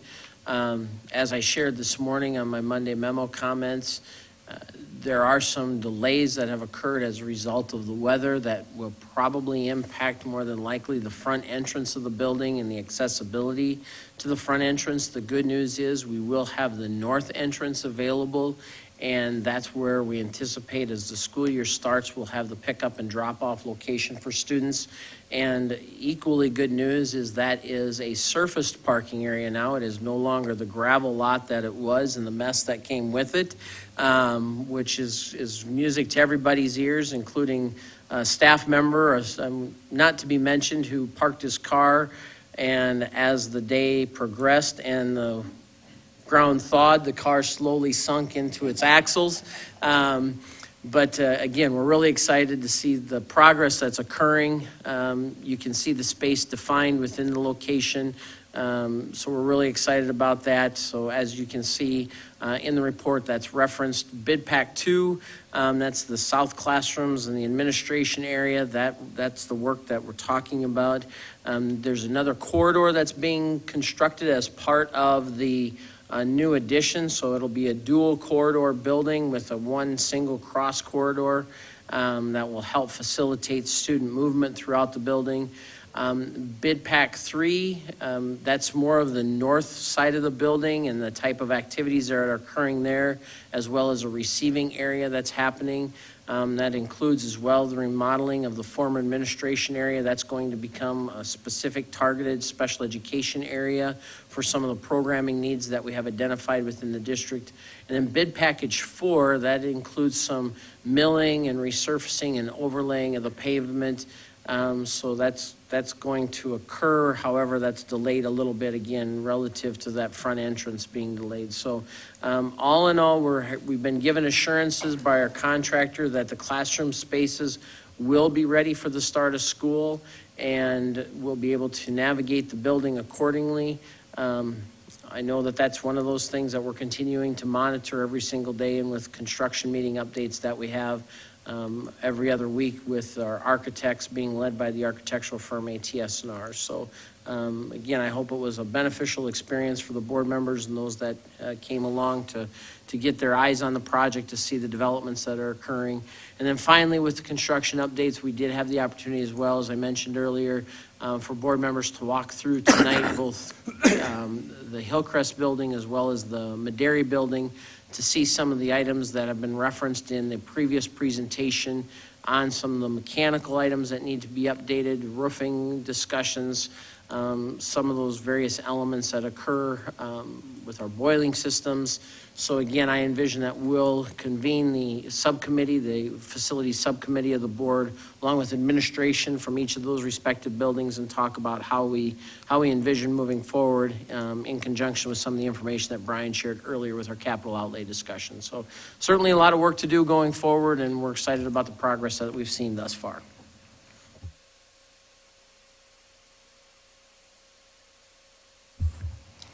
I would just add, in regard to the Hillcrest and the Maderi site visits, I think it's one thing to hear about the maintenance needs and the updates and improvements that need to happen at the school. It was an entirely different thing to see them.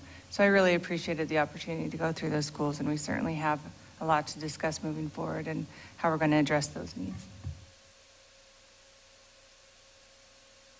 Further comments? Okay, then let's, do I have this right, take a motion for the consent agenda? I move approval of the consent agenda as presented. I second that motion. Paul?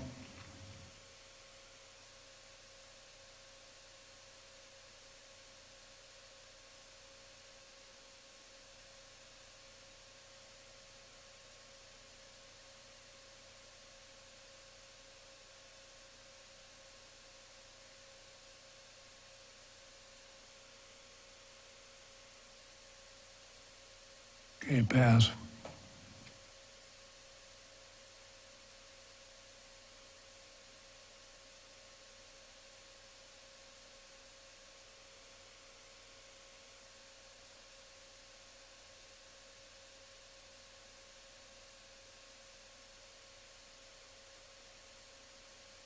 I just have to keep clicking to get.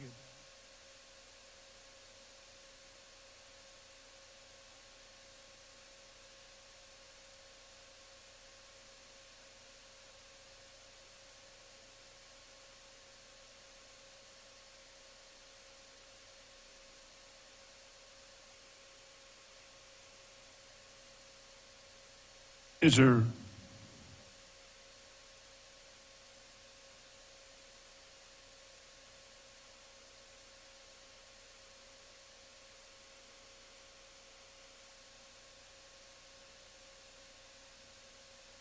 are we ready to do the donated items now? Motion to approve the donated items? So moved. Second. Call.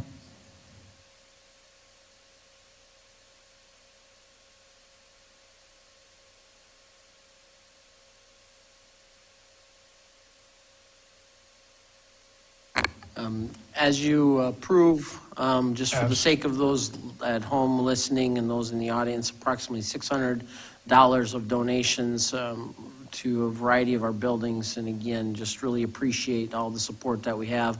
One of the larger donated items was actually moving boxes to support some of the work at the middle school. So again, we really appreciate that support and help from all donors, and 3M in particular with those moving boxes.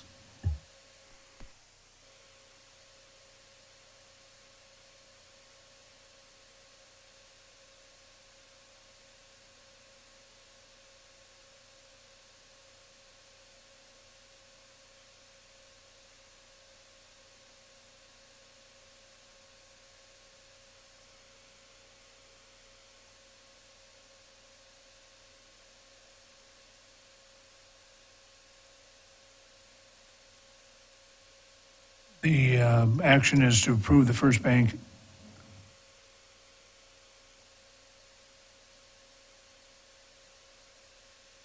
Oh, we didn't get to that. All right, now may I have motion to approve the rate schedule for use of school facilities? So moved.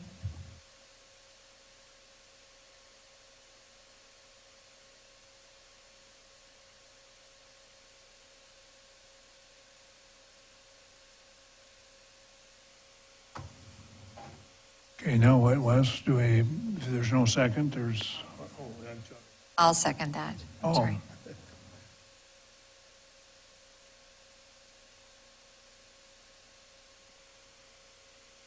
These have all been approved. Oh, 11-1. Yeah, this is the item that was pulled from the consent agenda for consideration and modified our agenda. so I believe we successfully have a motion and a second now, is that correct?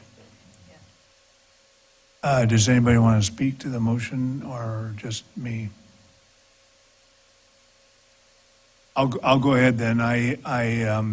This is something that I'm quite concerned about. We had quite a bit of discussion about it a year ago, having to do not so much with the groups that don't have anything much to do with the school district, but with regard to our own students that are participating in whether it be music or sports or any other type of activity. It's my belief that the district should be as friendly as possible in getting that usage up there so that people, parents, older brothers and sisters, teachers, coaches, people are doing a lot of things to try to help the extracurricular activities of our children. And it just doesn't seem to me like it's an appropriate time for the school district to impose charges for those for the use of the facilities at that point in time. So I've objected to this. I think there's, as I say, I've objected to it before last year. I think there's probably room for improvement and perhaps a greater and better understanding of this particular policy. I would think that by virtue of the action taken this evening, you can either, there may be 3 positive votes, or there may be an action to table it for further discussion. Just as a point of reference, this is, the fees are related to policy KG, which is not attached to the board packet, but certainly can be referenced as you go back and tie it in.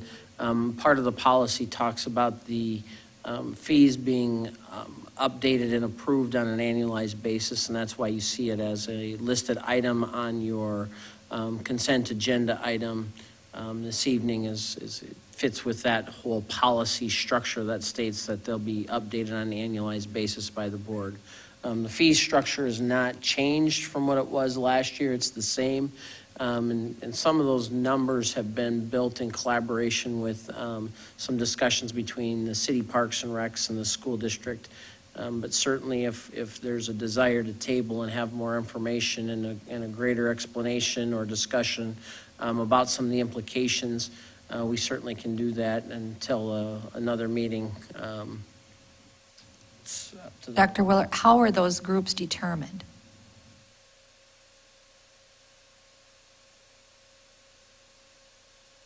Let me pull up the policy because I think it speaks to the different groups. Partly it's tied back to if you're a nonprofit, if you're a for-profit, if you're recognized as a district partner, those different tiers or structures fall in line accordingly with, within the context of I was just reviewing the policy and I didn't see them defined there, so let me get back to the actual agenda item.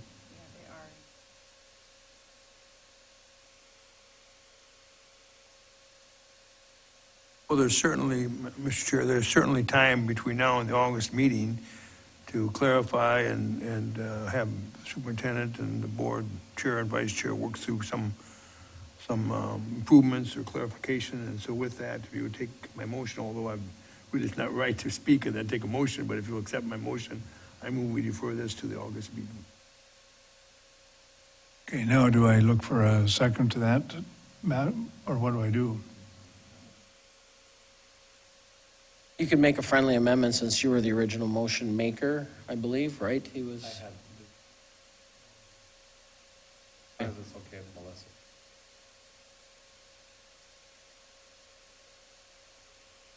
The idea is we're tabling this so that within the next month, we can make further clarification on how these are broke out by groups. And if all these groups should be charged, I think what Van was referring to.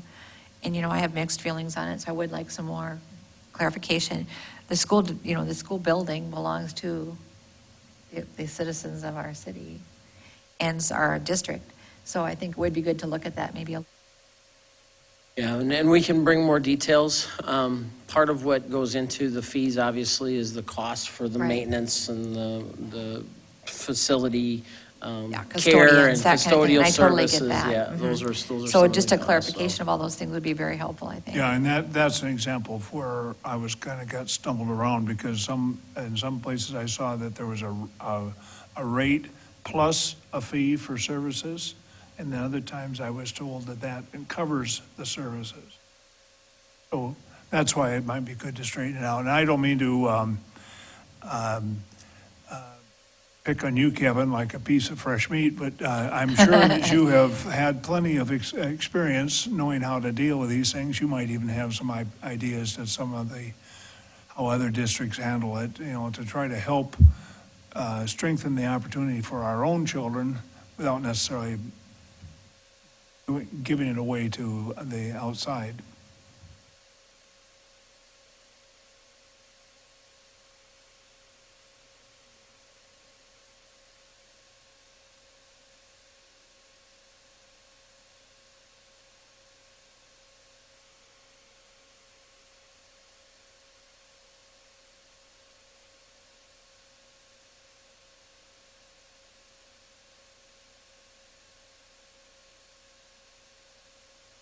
That'd be appropriate, yeah. And I think that we do have definitions in the groups. And what I'm wanting to clarify is that maybe the concern that there's some youth sports associations that are included in group 2 that perhaps we would rather have included in group 1. I think that may be the heart of at least the concern that I have heard previously. So with the spirit of that in mind, I would make a friendly amendment to my motion to table this until the next meeting so that we can discuss further these groupings. And And I then- second that, so I agree. And as we stumble around even further, at least I do, Josh, do you have application to this? I mean, you have times that you have to use facilities, and this thing would be relevant to you too? So, I mean, it's or not everywhere, but it's a lot of places. All right, so there's a motion to table it for now, and I'll call the question.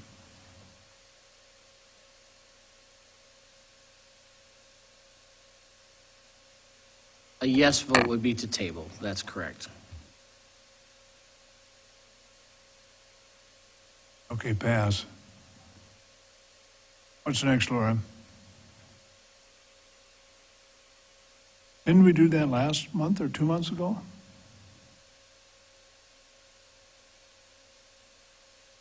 All right.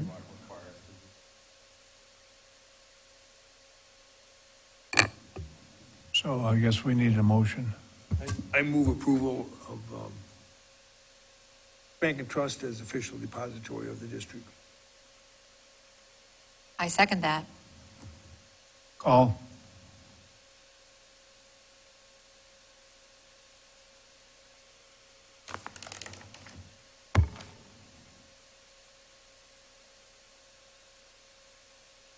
Guess we pass, 3.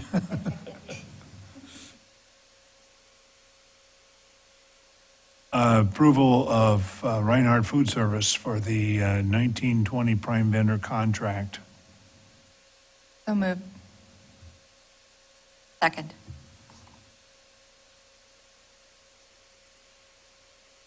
Just take action, Clint, or we need to talk about it? It's really a continuation of the food buying group that we've been part of and working in collaboration with a vendor that's been selected by the food buying group. Call.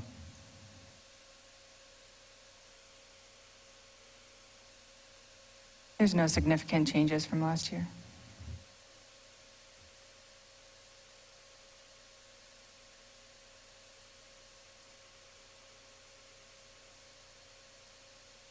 Pass.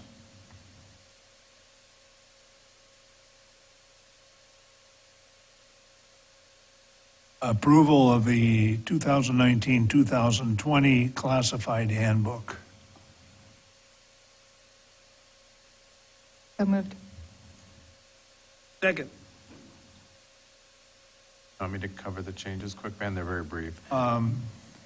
If you care to, sure, that'd be Sure. great. The changes were, on the health insurance information, we did add dependents if they retire until the employer is 65. Same as the custodial agreement, which is coming up, as well as the BEA agreement, because they all have to have the same wording for the plan. Also changed, took out the online health assessment. That's no longer required for all staff. That's part of our incentive. And then some dates changing. Further comments? Call.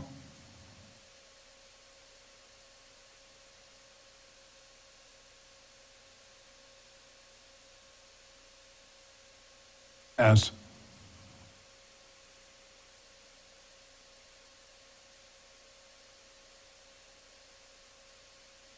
We need an action for the approval of the 2019-2020 custodial negotiated agreement. I move approval of the 2019-2020 custodial negotiated agreement as presented. I second that motion. Any need for further comment or any questions from the board? Same health insurance changes. They did get a 3% increase because last year they got a 0.8. And we did agree to up the sub-custodial pay to $13, which was reflected in the consent agenda. Call.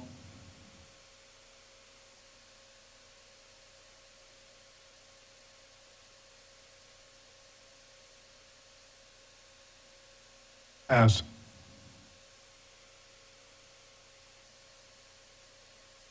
Approval of the 2019 to 2020 annual salary listing. So moved. Second.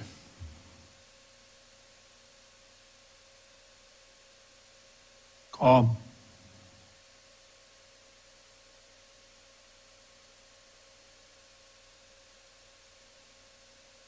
Mr. Chair, I would suggest we put a heading on this document.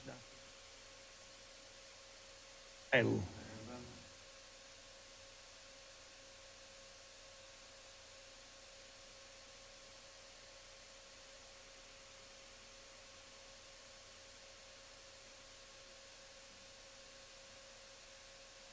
Pass. I'm just wondering, do we have a lot of positions still open, Dr. Willard?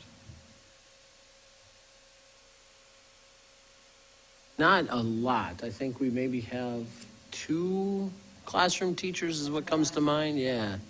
And there are a number of TA positions that are still open, however, but that's pretty typical for any given year. Classroom teachers were sitting pretty well. Since you asked, Deb, anybody that was hired tonight, their salary will be listed under the new hires, and so we couldn't add them to the salary listing because they haven't been officially hired yet.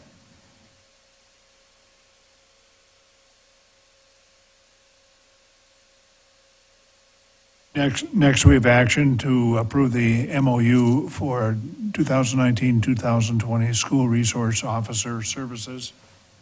I move the memorandum as presented. I second that. Any questions or comments? Just as you can see, the only significance of change or item of significance in terms of change is reflected in the salary and benefit amount, and that's consistent with what the city did with their employees. So that's the only change. Call.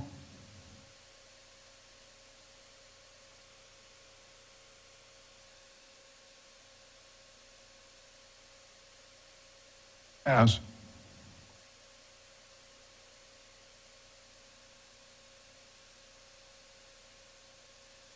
Approval of the 2019-2020 Brookings School District Comprehensive Plan for Special Education. So moved. I second that.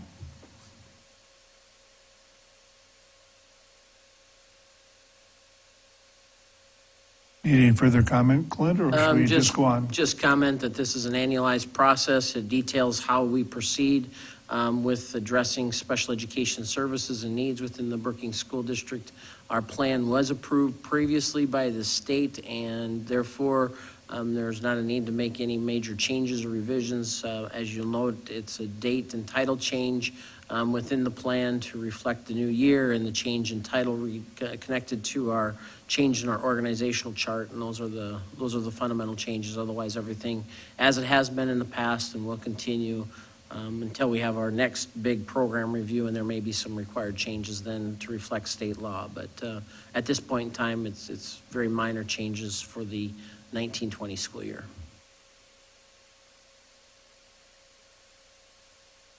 Any further comment from the board? Paul?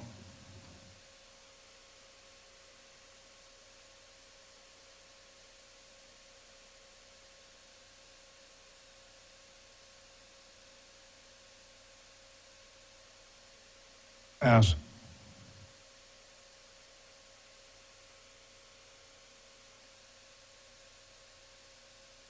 Next, we need to take action to approve to declare the listed items as surplus. So moved. Second. Any comment at all, Brian or Clint, or? I'll need to add one thing. The 2 buses that were part of the EPA grant will have to put no surplus, no value, because they'll be basically, blocks will have a hole drill. I'll add that wording if that's okay with the Okay. board. So what do we do? Do we have an auction or something, Brian? Yes, it's coming up next week. There'll be an auction for all of the rest of the stuff. The date? Is that it? 22nd. 22nd, and so there'll be an auction at, I think it's parking lot, or, yes, on the 2, but anyway, there'll be an auction the 22nd.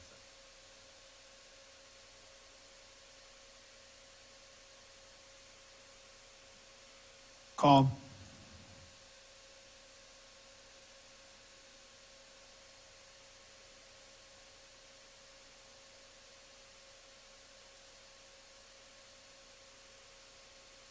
Passed.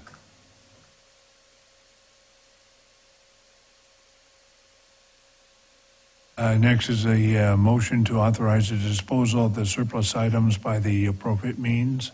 I move approval as presented, as the list is presented. Thank you. I'll second. Okay, I think we've pretty well talked around that. I'll call the question.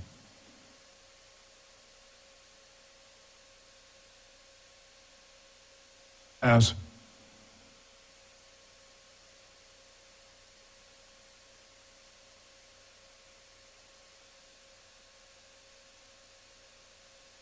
Next, we have a motion to approve the partnership agreement between the Brookings School District and Dakota State University for student teachers. I move to pass the agreement. Second. Any comment, Clint? Just again, the partnership that we've had with other universities, it continues with Dakota State. We've been thrilled with the student teachers that we've had from Dakota State in our elementaries. Many of them end up getting employed, frankly, within the school district. So this just allows us to continue that agreement and partnership. Okay, thank you. Call.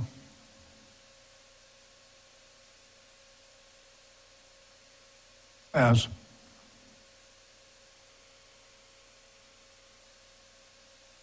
Next is the approval of the MOU between the Brookings School District and the South Dakota Department of Labor and Regulation for the Career Launch Program. Move approval as presented. I second. Questions or any comments? from- Yeah, I'll comment just briefly. This is the extension of the career launch effort or the recognition of that. I don't know that we've necessarily had the formalized agreement that we do in front of us this evening. This was presented by the State Department, the South Dakota Department of Labor and Regulation, to continue the 2 career advisors that we have within the school district. It just speaks to those items that are important, such as FERPA, collection of any student information, consistent with what's required as far as the law goes. And you can see that it continues the relationship. If we aren't satisfied, the parties can terminate the process. But again, it really does a nice job of formalizing the agreement and the practice of what's been frankly going on in a formalized agreement with the State Department of Regulation, so we can continue our career advisors and career launch program in the school district. Again, being only one of 4 in the state that has this opportunity. If there are no more questions, I'll call a question.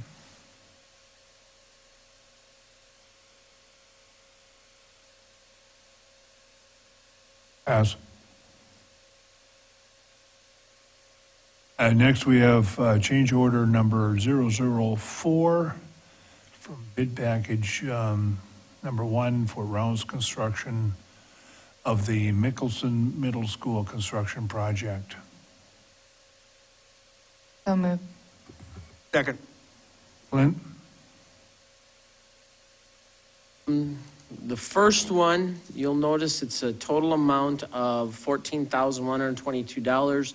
There were some alterations, and that did result in a deduct. So the original addition was a little over $15,000, but the deduct results in a total of $14,000.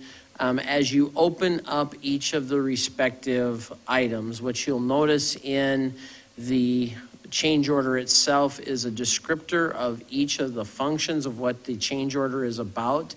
And it really allows for you to see exactly how the function of the change order works. So like this one has some site alterations, not altercations, some site alterations that occurred, and it happened as a result of some work that was with CDI. So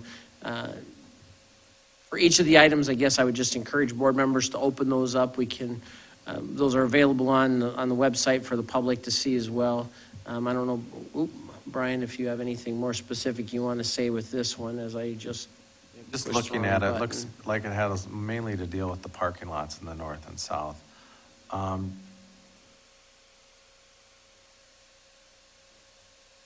lots. and revisions that were made to them. One of them, it looks like, was removal of a small island. And we had some long discussions on exiting one of the parking lots if we needed 2 lanes or 3. That was in particular the north parking lot to ensure that we didn't create an additional conflict point at that location. So there were some tests that were done with temporary signage and that type of thing. So again, this reflects ultimately what was decided with the exits, entrances of that north parking lot in particular, and the alterations that are necessary accordingly.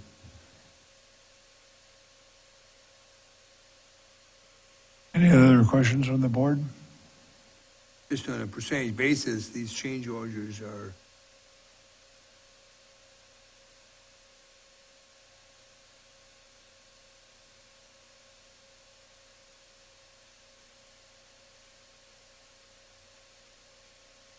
Check into that, Wes. We were just discussing change orders, and they're, 14 is 117,000. 1,248,000.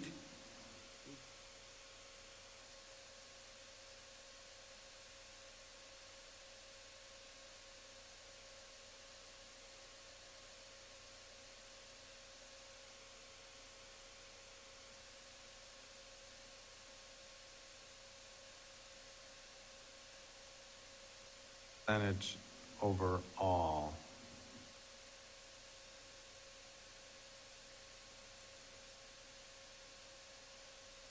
I'm interpreting that change by previous authorized change orders is for this contractor or overall?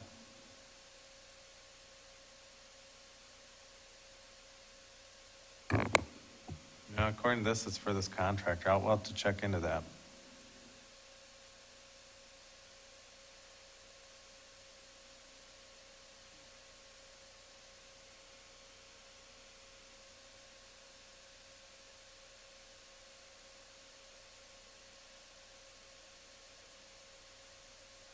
And just follow up,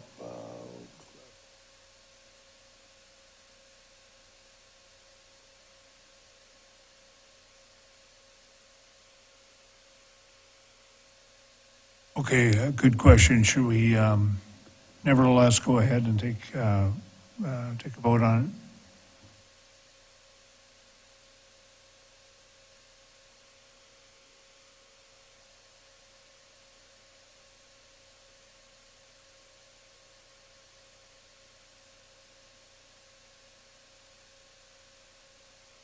The amount, I would suggest continuing to approve. There may be some clarification in the verbiage. The amount does not change, though, and it's work that falls within the scope of what was needed to be done to ensure that the lot continues to move forward. So I would recommend approval going forward. We'll get the clarification on. two-way street. The contractor needs to be treated fairly with the information, and the district needs to know where we're at. Exactly.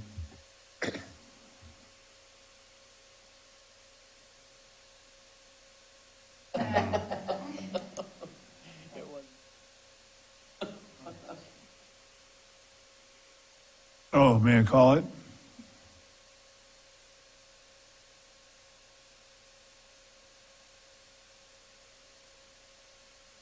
Pass. And next is approval of change order number 004 for bid package number 2 for Gray Construction of MS Construction Project. One's a little more reasonable. It's for a retrofit to lighting, or to light fixture modifications due to bid package 3 work. $1,309. And a science room eye wash system and a mobile filling storage in room.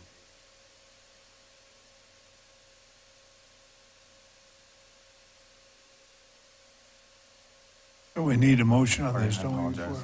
I move approval as presented. I second that motion. Apologize, I jumped ahead.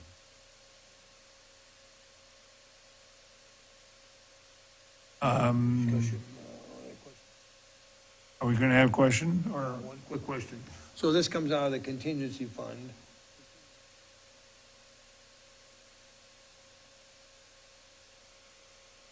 Where we are with the contingency fund? Yeah.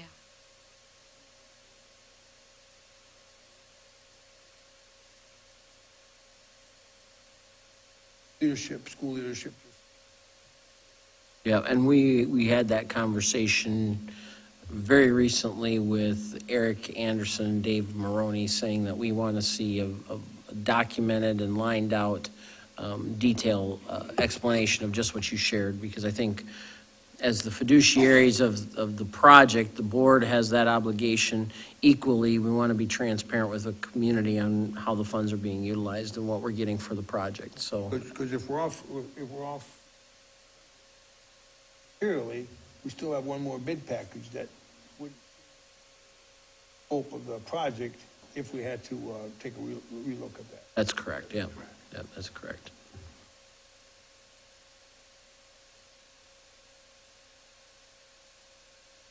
That's a great comment. Should we go to, is there any more comment about this particular action, however? Call?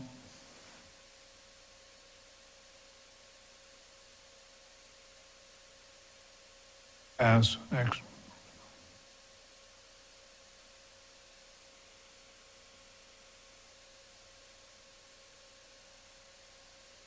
Approval of change order number 005 for bid pack number 2 for Gray Construction and Mickelson Construction Project. So moved. Second. Any color on this, either Brian or Clint? One's pretty easy too. It's a low number. It was revisions to visual display boards and entry soffit. Oh,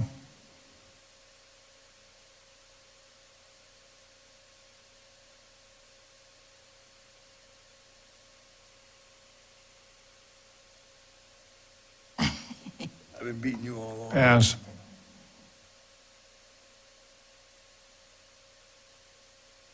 Next is approval for, of change order number 006 for Gray Construction and Mickelson School Project. So moved.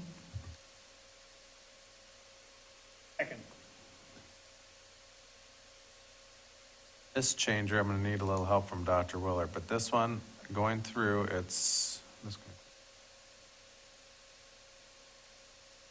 up to $726, buys paired panel operable partitions.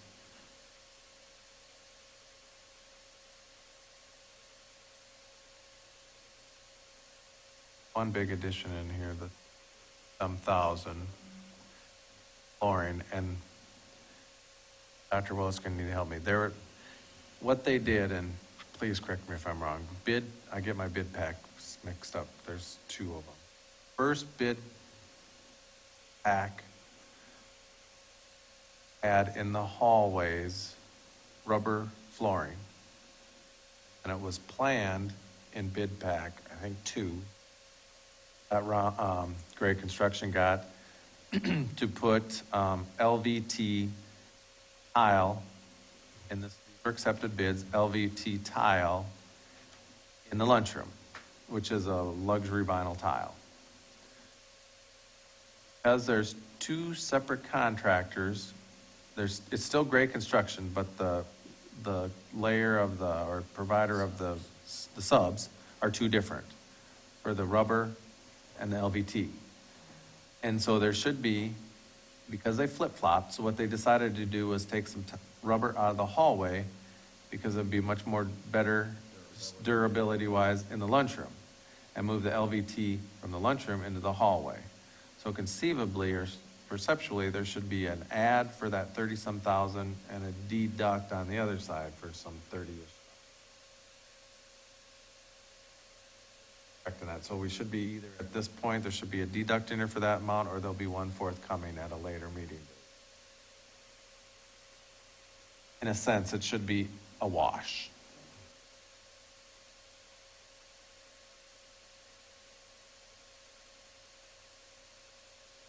We're up 37 now and down 37 next month. There should be another change order coming, and there should be a deduct.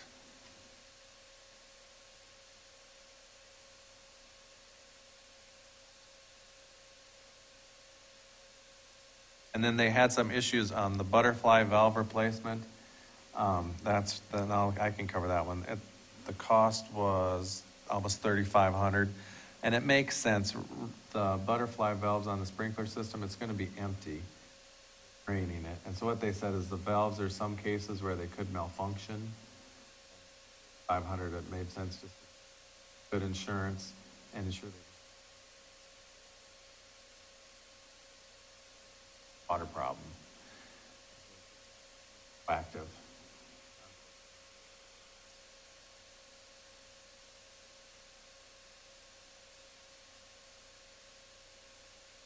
Any questions or comments from the board? All.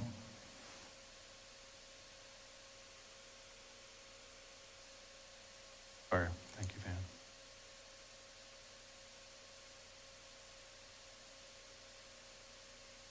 Pass.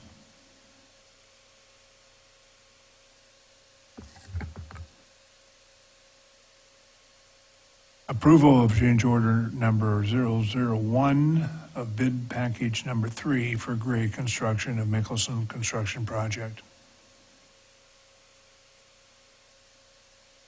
So moved.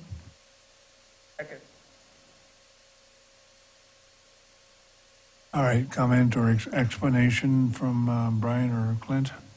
This one was, the as-built had the sewer line located in one location. It was found as the dirt digging occurred, that it was in a different location than what the as-built had on it. So therefore, there had to be some modifications and relocation of the line to tie in with the existing line comparative to where the as-built were. So that's what this reflects.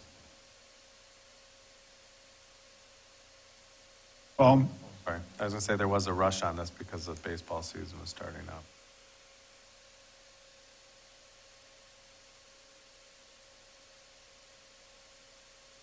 Pass. Next.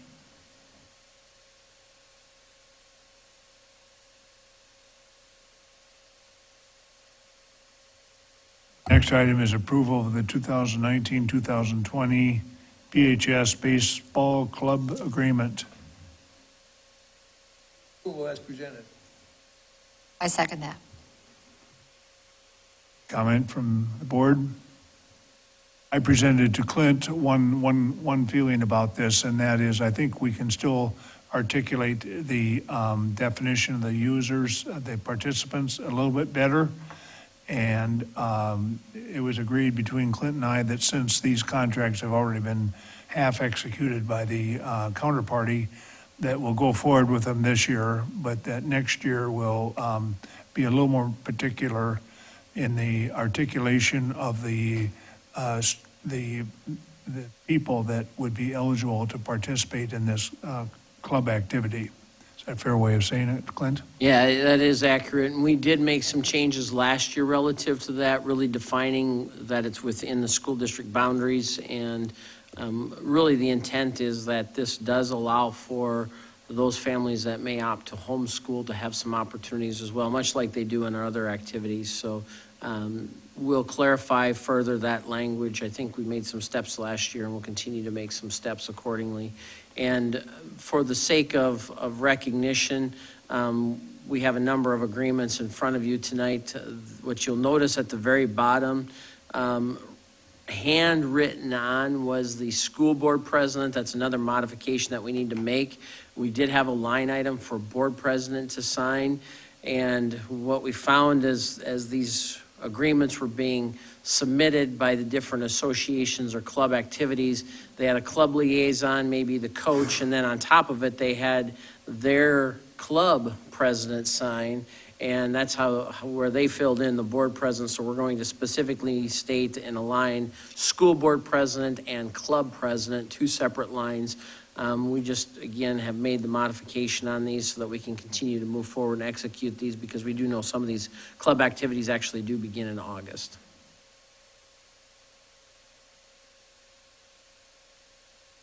Call.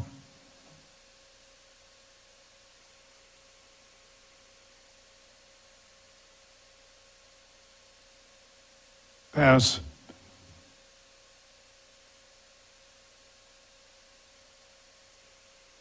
The next one is for the Clay Target Club agreement. I believe it's virtually the same, isn't it? So moved. Second. Call.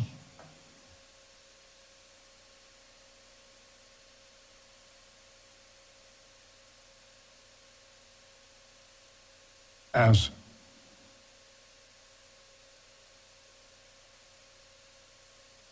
Swimming club, anything different about it? I move approval as presented for the swimming club. I second. Call.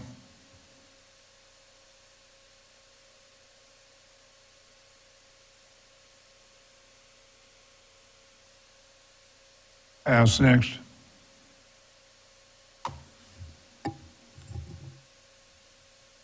Bowling club agreement. I move approval. Second. Call.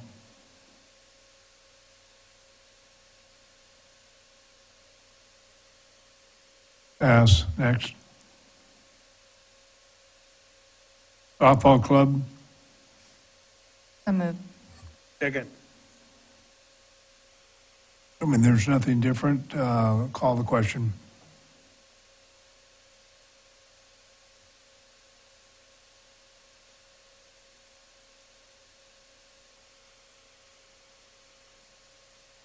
The PDF here says swimming club. I don't think we have the softball club.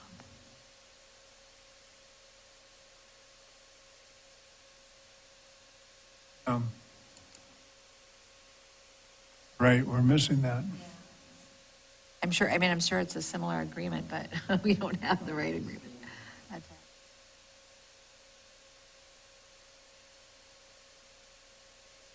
See, when the, It occurred when we did the scan, because these were hard documents and they Yeah. were scanned in, obviously. Can we wait till next month with that one, Dr.? Policy implications of it. I don't If believe it's a so. similar agreement, I think we could It's just a do very that. similar agreement. Okay. All the language is very similar.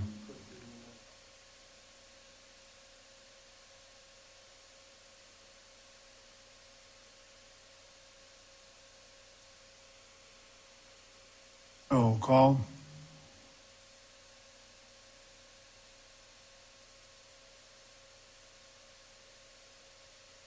Pass. Next action is to approval to waive the reduced priced meal fee for students in breakfast and lunch for those eligible for reduced priced meals based on, I move approval as presented for the breakfast and lunch rates. I agree. Sorry. It was a long evening. And just very briefly, this is something the district did last year as part of us having that larger fund balance in food service. We are able, as part of our reduction plan, to waive the fee for reduced meal price students. They'll move on up to the free meal price. call.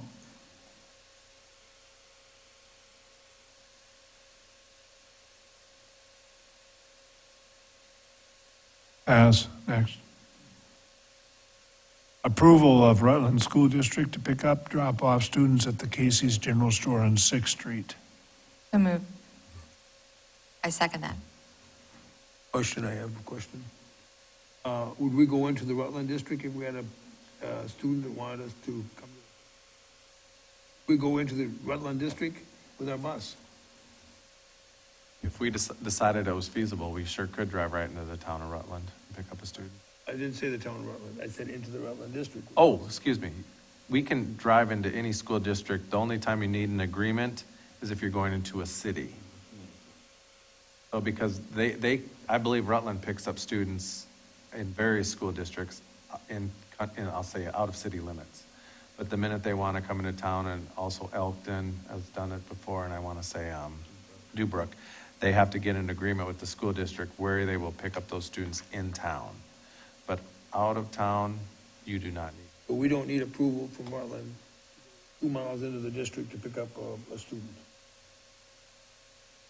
What if we went into Rutland? Correct.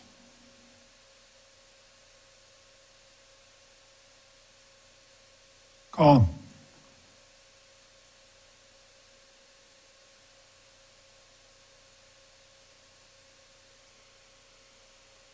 Pass. I need a motion to enter into executive session pursuant to SDCL 1-25-2, subsection 5, pricing strategies. So moved. Second. Call.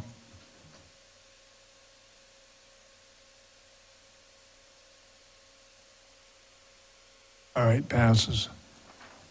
No action is anticipated following the action of the executive session.